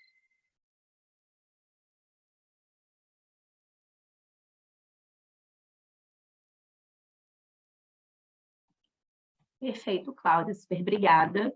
E aí, seguindo a ordem, Douglas, acho que dá para abaixar, né? Opa, depois eu vou abaixar aqui a mão. Primeiro, boa noite, né, a todas e todos. Né? Obrigado, Carol. Parabéns, né, também às debatedoras e debatedores. Acho que é bem legal, né, ouvir aqui a experiência do Rio, que a gente conhece um pouco, mas também de outros lugares do Brasil. E primeiro aqui me apresentar, né, eu me chamo Douglas, sou de São João de Meriti, na Baixada, né? São João já foi mencionado aqui, né, pela Rafaela e pelo Vitor. Já fui da equipe da Casa Fluminense por alguns anos, e aí conheço bastante gente que está aqui. E nesse ano estou na coordenação de mobilização da campanha do Freixo, né, governador do estado. E aí eu vejo com muita urgência, né, o que foi discutido aqui. Né? A gente tem sérios problemas nas nossas cidades, né, principalmente nas periferias, quando a gente sai aqui do centro, quando a gente sai aqui da região central da capital, e acredito que isso é algo que é reflexo também em outros lugares. E é um absurdo, por exemplo, né, o que acontece no Rio de Janeiro com o transporte público de maneira geral. Né? Eu não vou entrar aqui, por exemplo, nos ajustes que estão sendo prometidos aqui na cidade do Rio, mas quando a gente vê do ponto de vista do cidadão, o ônibus não funciona direito, a licitação das barcas está prestes a vencer, o trem, né, os trens da região metropolitana do Rio são horrorosos, a passagem pesa no bolso das pessoas e o tempo de deslocamento também arranca, né, das pessoas hora de sono, lazer, de ficar com a família. Né? Então, a gente tem aí um problema grave que envolve não só o transporte em si, mas todo o direito à cidade, né, o direito às cidades. E o Freixo tem reforçado publicamente que o trem vai ser prioridade. Né? Ele tem como referência, né, Vitor? Um dado que a casa já usou bastante, né, da comparação entre o investimento público no trem e no metrô. Enquanto o metrô atende uma cidade, né, óbvio, com passageiros de toda a metrópole, o trem corta a região metropolitana, com exceção do leste fluminense, e atende 12 municípios. E aí, para deixar aqui como spoiler, né, tem algumas pessoas também que estão acompanhando, no programa de governo os trens são colocados, né, como eixo central, e o Freixo tem falado muito também sobre isso, né, em conversa com Lula, né, o que colocar, o que é necessário no Rio de Janeiro para ser... o que é prioridade para ter recursos federais no Rio de Janeiro. Lula falou, não, trem, o Freixo falou, trem, então beleza, então acho que é um compromisso que tá bem assumido entre os dois e que o papel aí das candidaturas proporcionais, né, Rafa? O papel também da sociedade civil ficar ali de olho, cobrar para que de fato a gente consiga aí, né, no ano que vem ter o trem como prioridade. Mas é isso, acho bacana aí ouvir vocês, bacana estar aqui nesse espaço. Não sei se tem mais alguém inscrito ou inscrita. Eu acho que a gente pode voltar para a mesa, mas antes só fazer uma pergunta, aproveitando que eu sou mediadora e posso me dar a palavra. Acho que talvez porque eu não quero ficar muito pessimista, né? Eu estou, assim, num trabalho árduo de gestão da minha energia esse ano. Então, acho que um pouco, né? Acho que a pergunta do Zé Marcelo é fundamental, em termos de não muito avançou do aspecto da política institucional, mas eu acho que isso já apareceu na fala do Roberto, isso apareceu na fala da Rafa, do Vitor, o próprio Ivan também, né? É um quadro também, né, que é posicionado disso. Mas se a gente quiser responder de outra maneira, né, pensando, por exemplo, esses últimos 10 anos, né, que em 23 vai completar, das jornadas de junho, por exemplo, né, e o epicentro, que foi o debate sobre direito à cidade, transporte, bens públicos, como a gente pode fazer também um balanço de adensamento dos debates, de qualidade de publicações, de aparecimento de movimentos coletivos, organizações, maneiras de entender esse debate. Alguns já foram citados, né? O próprio Mobilidade Antifascista, que não existia em 2013, que vão tornando referência e que vão trazendo assim, novos grupos e pessoas que faziam outros debates para o centro desse processo. Então, basicamente, é para vocês dedicarem parte dos 4 minutos de vocês a manter a minha energia, fazer essa gestão, né, do meu otimismo para eu conseguir atravessar os próximos 5 meses assim, do ano. Eu preciso disso, eu acho que todos nós precisamos. É isso, eu acho que a gente pode seguir a mesma ordem. O que vocês acham? Então, a gente começa com o Roberto. Vamos lá. Gente, eu queria saudar também o ótimo debate, né? Ouvir todos vocês aqui, né, tanto os debatedores da primeira leva e agora essa segunda rodada, com várias falas, várias questões interessantes colocadas aqui. O desafio das cidades é enorme, né? E a gente tem questões muito diversas aqui, eu anotei um pouquinho, vou tentar passar por elas rapidamente, e talvez pular algumas que, né, outras pessoas já vão responder melhor. Mas a Vitória colocou, né, mora em São Gonçalo, tem até a música, né? Hoje à tarde a ponte engarrafou. E essa questão da integração metropolitana é algo central em muitas regiões metropolitanas brasileiras, né? A gente, como eu disse, esse grande espraiamento e essa formação desses conglomerados gigantes. O Milton Santos falava nos anos 80 de cidades fragmentadas, né? E ele usava um termo muito interessante, assim, ou interessante, mas triste, né? Mas muito preciso, que ele colocava que os moradores dessa grande metrópole fragmentada eram prisioneiros do espaço local. E a gente, de fato, avançou relativamente pouco para a superação dessa prisão, né? Ou de deixar as pessoas insuladas no território delas. Eu sinto que o que vem, né, já fazendo a travessia aqui com a fala do Douglas, né, eu acho que o transporte ferroviário ele tem um papel central na estruturação de regiões metropolitanas, né, que é o transporte de massa, que precisa ser, obviamente, muito melhor estruturado e precisa, né, atender a população com dignidade, como a fala da Rafaela traz aqui, com todo o peso da vivência pessoal que a Rafaela tem disso e que tantas pessoas têm. Mas o transporte ferroviário estruturado, né, bem servido por empresas, quando a gente pensa, né, em muitos lugares de referência são empresas públicas que operam esses sistemas e com subsídio público e com uma boa qualidade de oferta, é o que permite que a população de regiões metropolitanas, né, que você tenha aquele fluxo muito intenso nos horários de pico, né, porque são populações que estão organizadas naquele território em torno do trabalho, então você vai ter sempre uma demanda muito alta no início e no final do dia. É o transporte ferroviário que melhor atende essa demanda e que precisaria ser muito melhor estruturado no Brasil.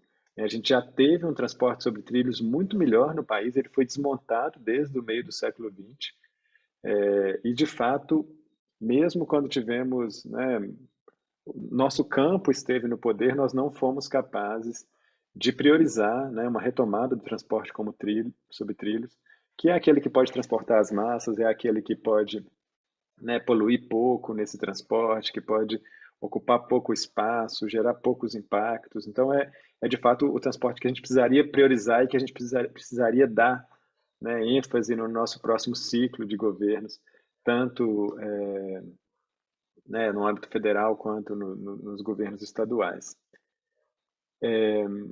O Zé Marcelo traz, né, esse enigma, né, Zé? É um enigma do Ministério das Cidades. Quando a gente olha a luta pela reforma urbana, eu sou fascinado por essa luta e tenho um respeito enorme por todos que travaram ela, né? E por essa geração aí que conseguiu conquistar na Constituinte, né, os 2 capítulos da reforma urbana na Constituinte, que depois resultaram no Estatuto das Cidades, e que depois essa mesma geração foi representada no Ministério das Cidades, nos seus 3 primeiros anos ali, e que mesmo assim a gente, né, parecendo que estávamos no auge do processo, que começaríamos a sanar um problema grave e histórico, né, que, como eu quis argumentar aqui, ele estrutura as desigualdades brasileiras, né, a segregação territorial, ela estrutura as nossas desigualdades, a gente conseguiu avançar muito pouco nisso.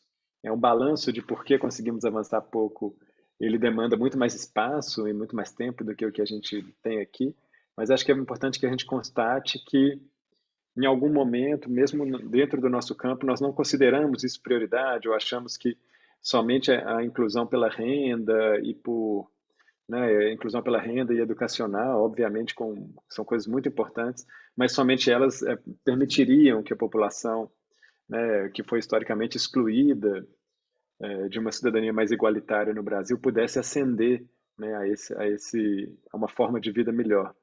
E o que a gente viu é que a não solução, né, eu busquei argumentar isso na minha pesquisa de doutorado, justamente o fato de não termos endereçado, né, aos problemas das cidades, criaram um teto baixo para essa ascensão e tornaram, né, difícil mesmo que a gente pudesse fazê-la de uma forma sustentável e, de fato, universalizante, que a gente pudesse, de fato, quando a gente falava daquela classe C, né, a gente pensava muito numa classe C que podia comprar automóvel, né, que podia ir para a escola particular, podia ir para o clube, morar no condomínio. Esse era um pouco o imaginário que estava colocado. E isso não foi sustentável ali para quem ascendeu né, se endividou a esse estrato social, se endividou altamente. A gente tem uma série de problemas gerados pelo modelo. E nós não criamos ali serviços públicos universais que permitissem estruturar essa ascensão social de grandes massas, né, que era o objetivo, né, da esquerda naquele período, um objetivo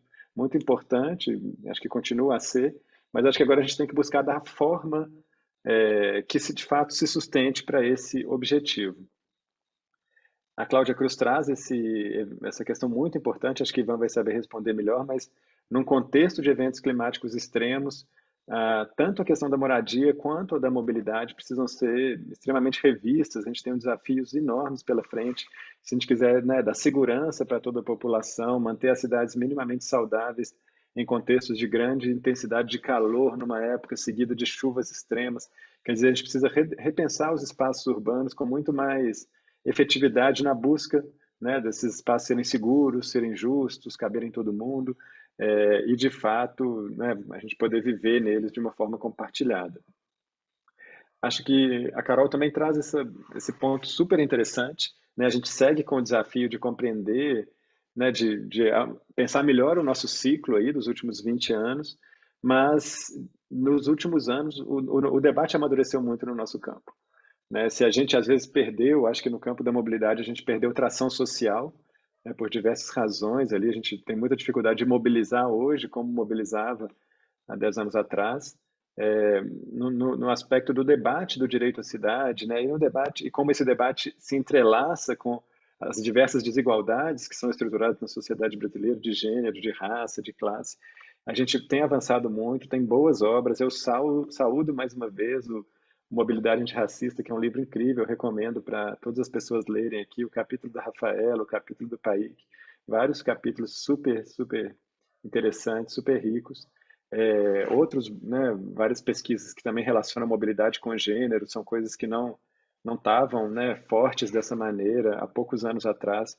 Então, desse lado, acho que temos um avanço e seguimos com o desafio das políticas públicas e de incidir melhor, né, na agenda dentro do nosso próprio campo. Eu acho que esse ainda é um desafio importante para a gente. Obrigada, Roberto, fala super completa. Seguindo um pouco a ordem, né, de como foram as apresentações, acho que agora é a vez da Rafaela. Obrigada. Vai lá, Rafa. Vai. Oi? Acho que não abriu, não. Abriu. Tá. Não, estou muito animada, assim, acho que são questões super importantes da gente pensar, assim, acho que estou até com dúvida de onde a gente começa, mas de onde eu começo, mas acho muito importante dizer, né, que uma coisa que eu aprendi também no serviço social, que qualquer problema social, ele só se torna alvo de política pública a partir do momento que é mapeado. E aí, tentando responder um pouco a provocação do Zé, assim, de por que a gente não avançou no sentido de, né, conseguir mitigar as desigualdades estruturais e estruturantes que estão organizadas no âmbito da cidade, tem relação também com quem são as pessoas que decidem sobre essas estruturas, né?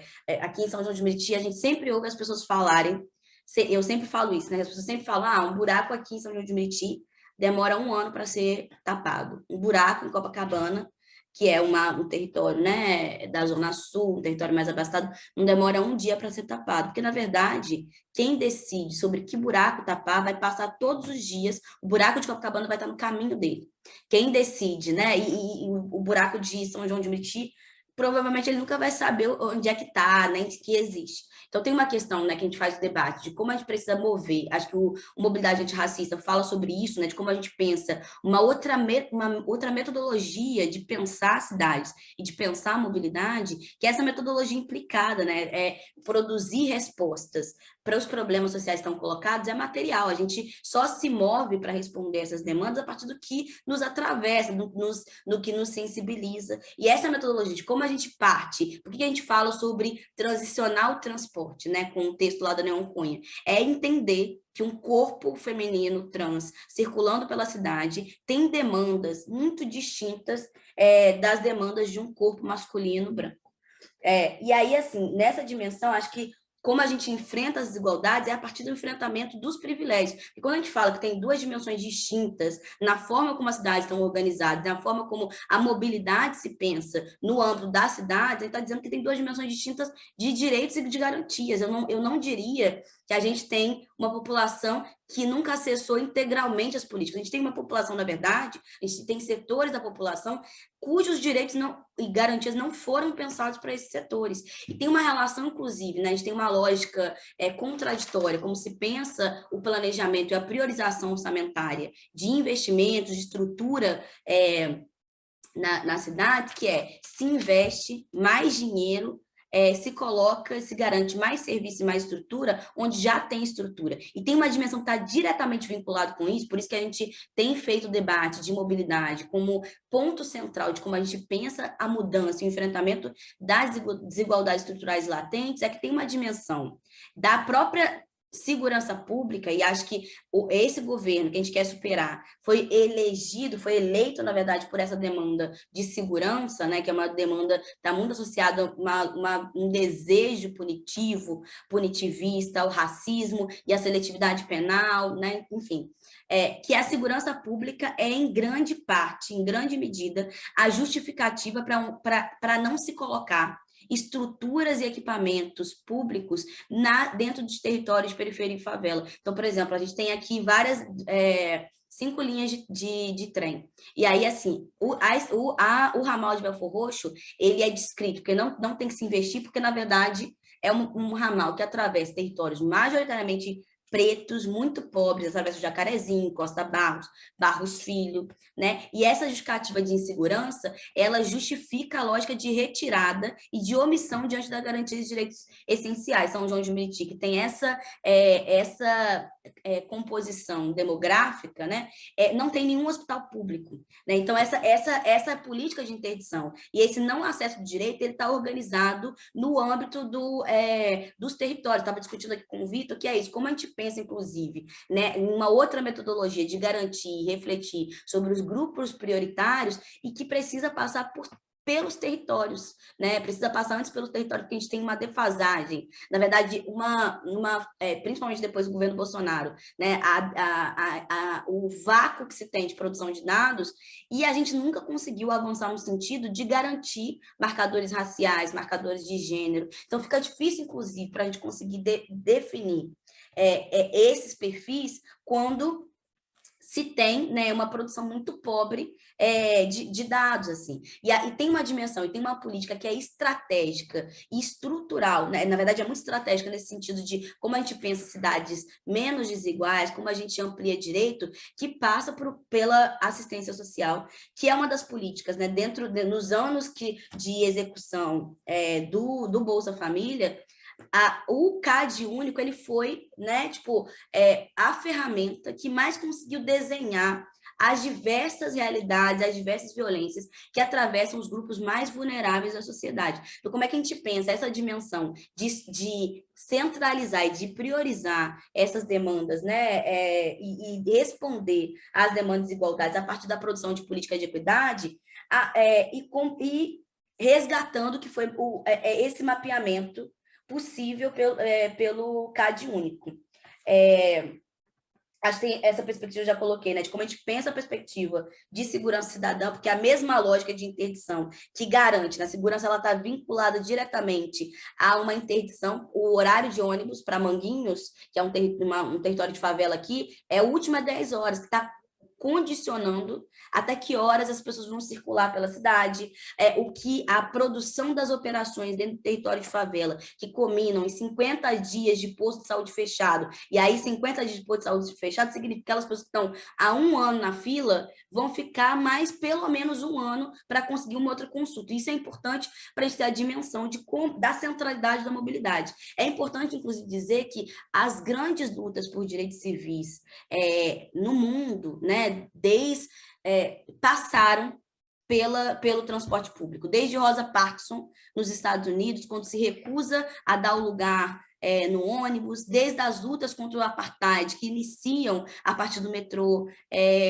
na África do Sul, há as jornadas de de junho, né, que, como Carol muito bem colocou, não tiveram respostas ainda. E a gente está num processo, né, quando a gente entende a centralidade de conseguir redisputar a democracia, quando a gente discute aqui, para discutir a agenda, dizendo, olha, não adianta só a gente fazer o que foi feito no último governo, mas a gente tem que conseguir responder essas demandas que não foram respondidas, né? Conseguir, inclusive, desmontar estruturas que aprofundaram desigualdade, que aprofundaram violência, como a própria política de drogas, né? Então, assim, pensar essa dimensão de como a gente olha para essas construções numa perspectiva de garantia de direitos, fala sobre discutir a agenda e discutir a agenda a partir de políticas racializadas, aprofundar a produção de dados generificados, aprofundar a produção de dados racializados e, por fim, o que a Claudinha disse, né, sobre a questão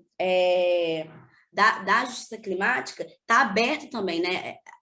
Está aberto, que é isso, tem processos que são processos vinculados às injustiças que são produzidas e que são aprofundadas a partir da crise climática, que tem os mesmos grupos, que são os grupos historicamente abordados e atravessados por políticas de interdição, por políticas de morte, por políticas de violência, né? Essas populações são as mais atingidas pelas injustiças climáticas.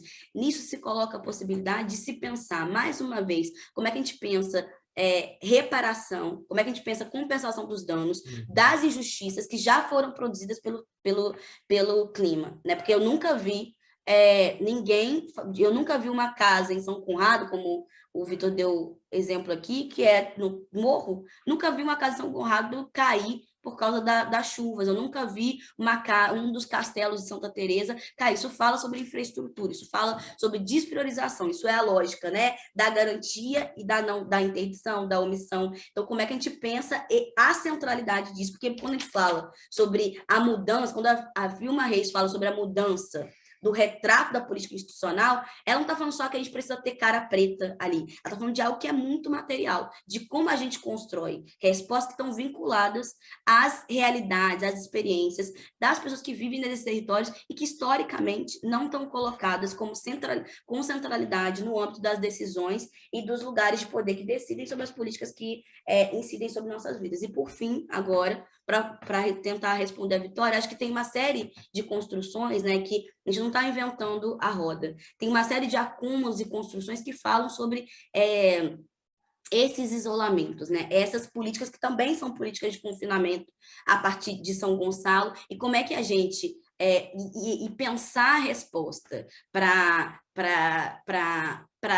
a integração, né, e pensar um Estado integrado, pensar municípios integrados, criar outras centralidades, passa por uma outra perspectiva, uma outra lógica de se pensar o transporte. Porque hoje o transporte, numa perspectiva de lucro, né, porque o transporte é algo muito de muito valor. Fala sobre a possibilidade e a impossibilidade de liberdade, né? Fala sobre a possibilidade e impossibilidade de vida. Pensar, isso demanda pensar uma outra lógica de transporte que esteja associada à garantia de liberdade, esteja associada a direitos sociais, o transporte que não se pense, né, com um modal competindo com o outro, que é assim que hoje se pensa. Então, pensar a integralidade, né, física dos municípios passa por uma construção e pela efetivação de uma outra lógica de transporte que garanta, que tenha como base a garantia de direito à cidade. E essa lógica só é possível quando a gente assumir, de fato, o Estado, o transporte como direito social,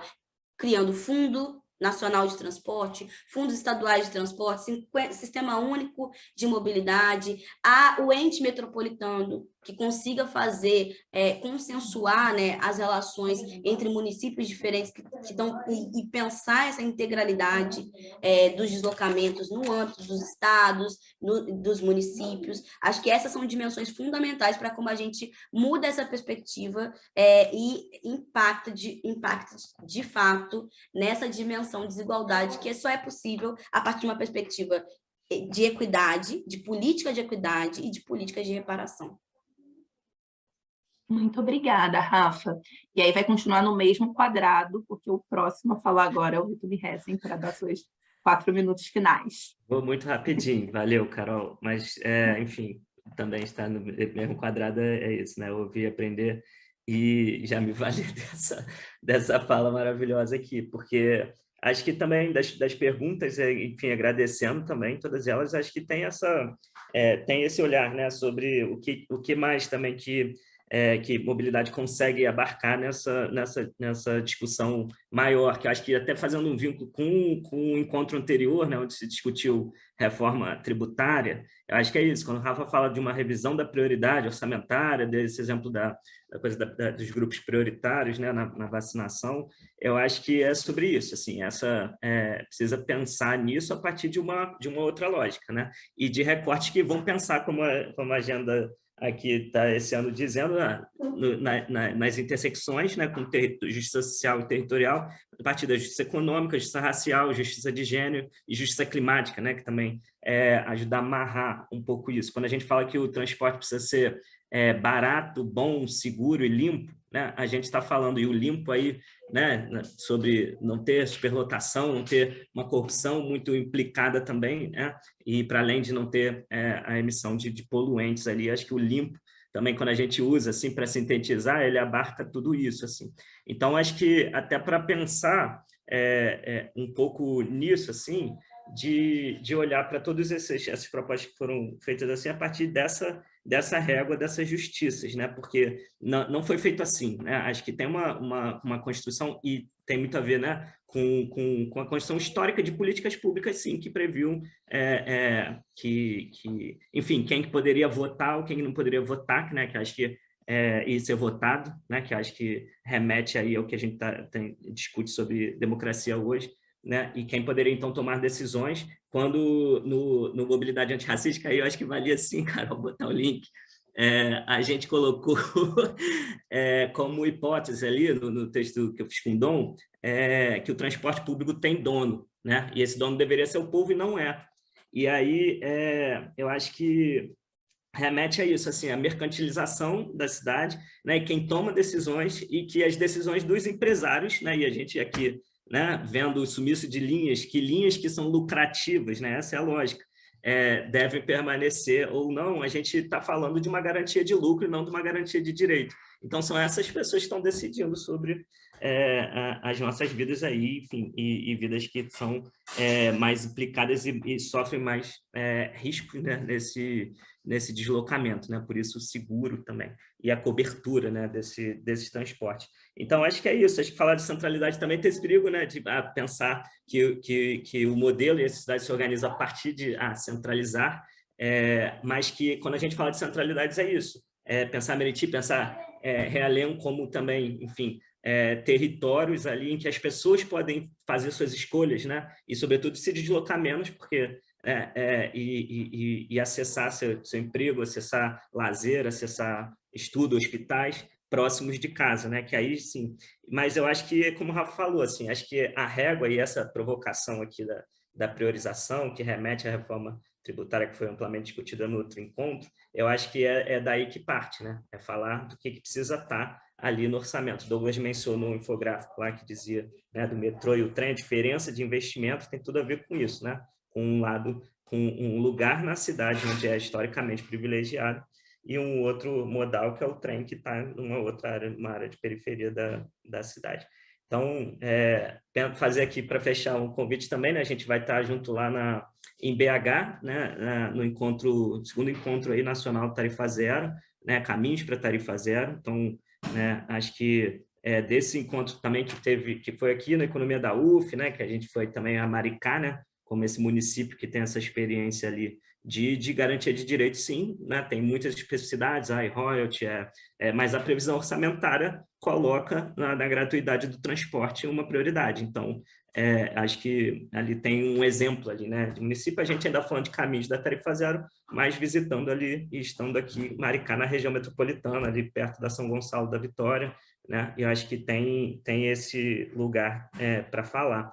E então a gente vai estar na semana que vem, né, discutindo tudo isso, aí também convite para as pessoas acessarem, né, compartilharem e estarem junto com a gente ali nessa discussão. Sistema Único de Transporte, garantia de direitos, mas a partir de uma outra régua de prioridade. Né? Pode só falar um trenzinho antes do vídeo acabar? Um trem. Que era, tipo, se quiserem seguir também o observatório lá dos trens, a gente tem produzido esses dados, né? De falado sobre quanto seria o valor justo da passagem, considerando 6%.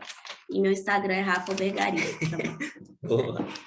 Arroba Boa. Casa Fluminense aí também. Boa. E agora, para encerrar essa parte das falas finais, Ivan Moraes, com você. Preciso dizer que Daiane passou aqui, mandou um beijo para todo mundo. Minha companheira que trabalhou com metade dessa sala, aparentemente. Deixaram um pouco para mim, viu? Falaram tudo já. Mas eu vou pegar 2 ganchinhos que deixaram aí, que não vai ser para dar notícia boa, né, Marcelo? Vai ser para dar notícia difícil. Porque, infelizmente, como eu disse da primeira vez, né, a impressão que nós temos dentro da coisa pública é que a força pela permanência das coisas como elas sempre foram é uma força muito grande, né? O nosso adversário institucional é um adversário muito pesado. Assim, os partidos políticos, como eles são organizados, as estruturas do Estado, como elas foram historicamente construídas, né? O quanto o patriarcado, de fato, controla as relações humanas nos municípios, e nos territórios, e nos estados, etc. E tal. Então, é cotidianamente frustrante debater os temas que nós debatemos e analisar a velocidade dos nossos avanços. Né? Que nos melhores anos dos governos que nós entendíamos como populares, nós, dessa turma que estamos aqui nessa sala, reclamávamos muito da lentidão dos processos. E hoje a gente está num momento em que a gente não está nem mais reclamando da lentidão dos avanços, a gente está tendo que lutar para não ter mais retrocesso, pelo menos enquanto esse ciclo não termina, e eu sei que ele vai terminar. Mas o fim desse ciclo, ele não vai significar necessariamente uma volta a tempos de bonança que jamais existiram. O Silvio Oliveira tem falado uma coisa que tem me impactado muito, que se havia um Brasil que nós gostávamos dele, não faz mais sentido a gente entender um possível retorno a ele. Tudo que havia acabou. Tudo agora é de agora em diante, e agora está mal. Mas na frente pode ser melhor. Pode ser até melhor do que era. Agora, como é que a gente vai fazer isso acontecer? Eu entendo que cada vez mais a participação nas instâncias políticas é fundamental. É uma fala que eu não vou jamais deixar de fazer. E esse lugar de fala eu tenho como um cabo que entrou tardiamente num partido. Me filiei a primeira vez com 40 anos de idade, foi quando eu disputei a primeira eleição, embora não pareça na minha cara. E entendi que a maior parte da nossa população permanece, por motivos diversos, fora dessa equação. E, aparentemente, não há possibilidades de ocupação de espaço institucional que não seja por essa via.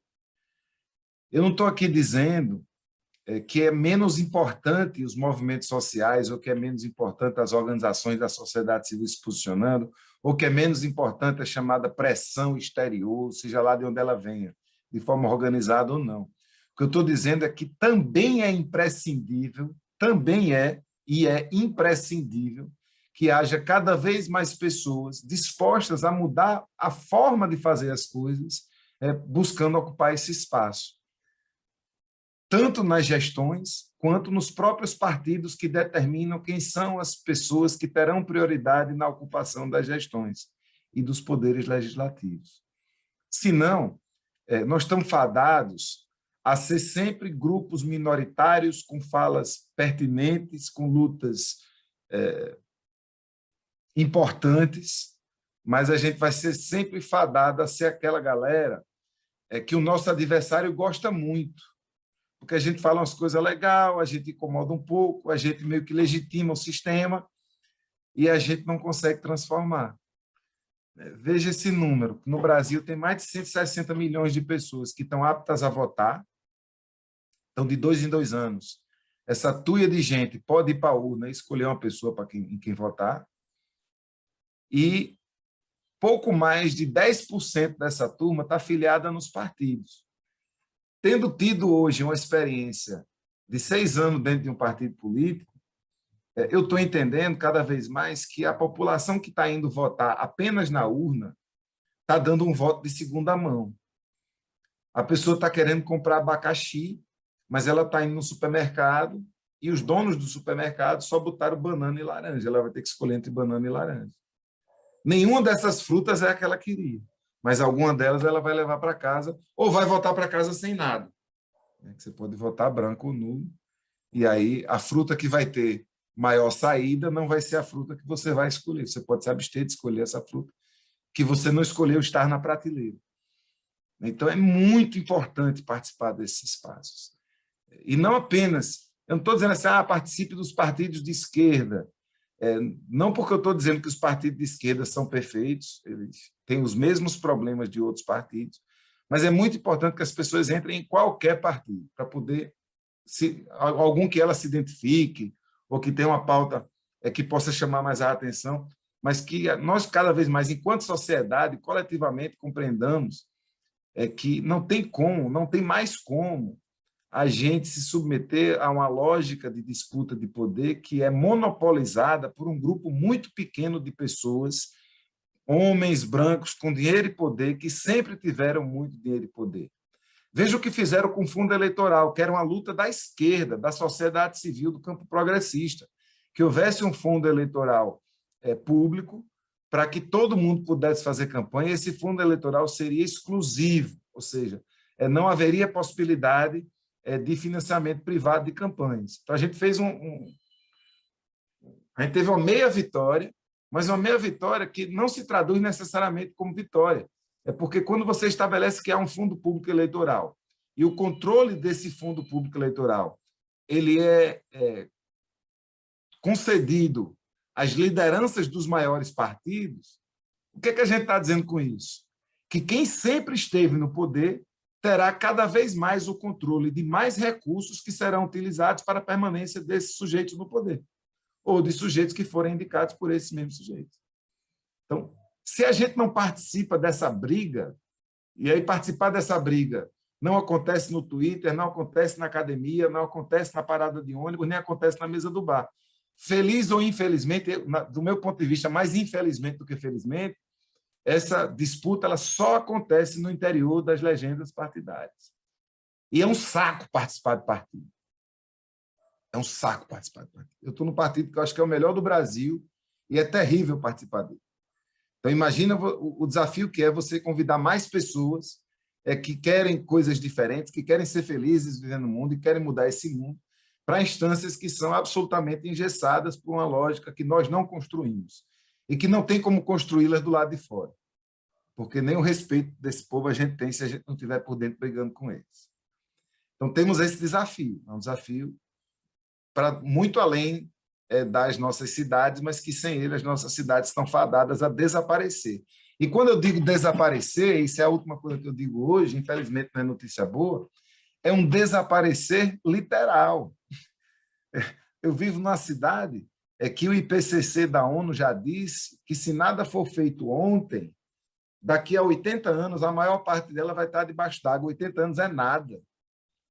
Tem gráficos que mostram que daqui a 50 anos, mais da metade da cidade já vai estar debaixo d'água. O que é que isso vai acontecer? Eu vivo numa cidade que ela é como se fosse uma pista de skate. Ela tem uma parte abaixo do nível do mar, ela tem uma parte plana muito grande e ela é circundada de morros. Então, quem for sendo desalojado, que tiver dinheiro, vai começar a ir para as áreas de morro, onde está hoje a população mais pobre, que vai ser expulsa, ninguém se sabe para onde, porque vai ser expulsa para dentro d'água, porque não vai ter mais para onde essas pessoas irem. Então, se as políticas de moradia, alguém falou sobre elas não se tornarem prioritárias hoje, dentro de uma perspectiva de mudança climática, e aí quer dizer que nós não vamos poder fazer casa de todo jeito, nós vamos ter que fazer casa de uma forma diferente.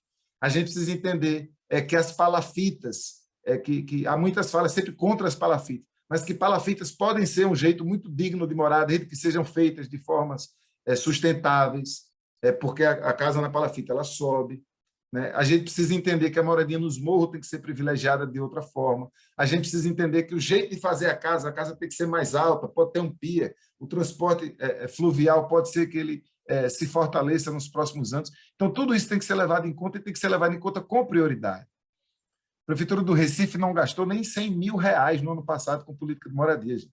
100 mil reais você não compra uma casa. Enquanto a política de despejo anda muito rápido. Há diversas comunidades que eu tenho acompanhado que estão correndo o risco de serem despejadas. Então, é sobre isso. Temos urgência de transformar o paradigma de convivência nas cidades, e hoje eu arrisco dizer que se quem pensa desse jeito, se quem entende já o tamanho do buraco que a gente está se metendo, não também entender que pelo menos um pedacinho, uma partezinha da sua militância precisa ser dedicada a estimular ou mesmo a ocupar espaços de decisão na institucionalidade, nós estamos fodidos. Mas eu estou achando que a gente não está tanto, não, porque tem cada vez mais gente legal. Eu entendo que a gente está cada vez mais formando redes. Eu entendo que cada vez mais esse tipo de debate está chegando a mais pessoas. A minha única agonia hoje é não ter certeza se vai dar tempo. E eu espero que dê, porque eu quero continuar a minha vida toda vendo vocês e construindo política comemorando pequenas vitórias o tempo todo, até que ela se torne uma vitória muito grande, que a gente vai tudo celebrar junto. Obrigado demais pela oportunidade. Muito obrigada, Ivan, pelo convite, a filiação em massa em partidos políticos, mas também por essa convocação da urgência, né? Acho que o debate sobre cidades, né, que funciona em vida, passam assim por uma dimensão fundamental de sair do campo do possível, né? Ontem eu falei isso, inclusive, numa reunião, e para o campo do necessário. O necessário é algo estrondoso e é assim uma demanda que todas as gerações que hoje habitam esse mundo deveriam se comprometer de uma maneira, né, de vida ou morte. Então, acho que essa convocação é parte do espírito da Agenda para o Brasil, é parte do tamanho da ousadia, inclusive, de impulsionar esse debate. E para dessas outras muitas agendas que são para agora e que são necessárias e que possam parecer impossível, na próxima semana a gente vai estar aqui com algumas pessoas que foram citadas hoje, num diálogo que tem como foco o debate sobre polícia e segurança pública, que se chama Como Produzir Avanços na Gestão das Polícias e na Segurança Pública, e que vão estar nessa mesa Vilma Reis, que foi citada algumas vezes hoje, Cecília Oliveira, Marivaldo Pereira, Elisa Ferreira e Ayala Colares. É isso. Muito obrigada. Vocês estão todos convidados. É no mesmo dia e horário, então quarta-feira que vem, às 5 horas. E muito obrigada pelo convite de fazer a mediação dessa conversa. Mais uma vez, me senti cumprindo muitas das tarefas geracionais que eu preciso ocupar. É isso. Muito obrigada, viu? E espero que continuem aí um pouco nessa jornada longa desses diálogos. Bem, não sei se tem mais...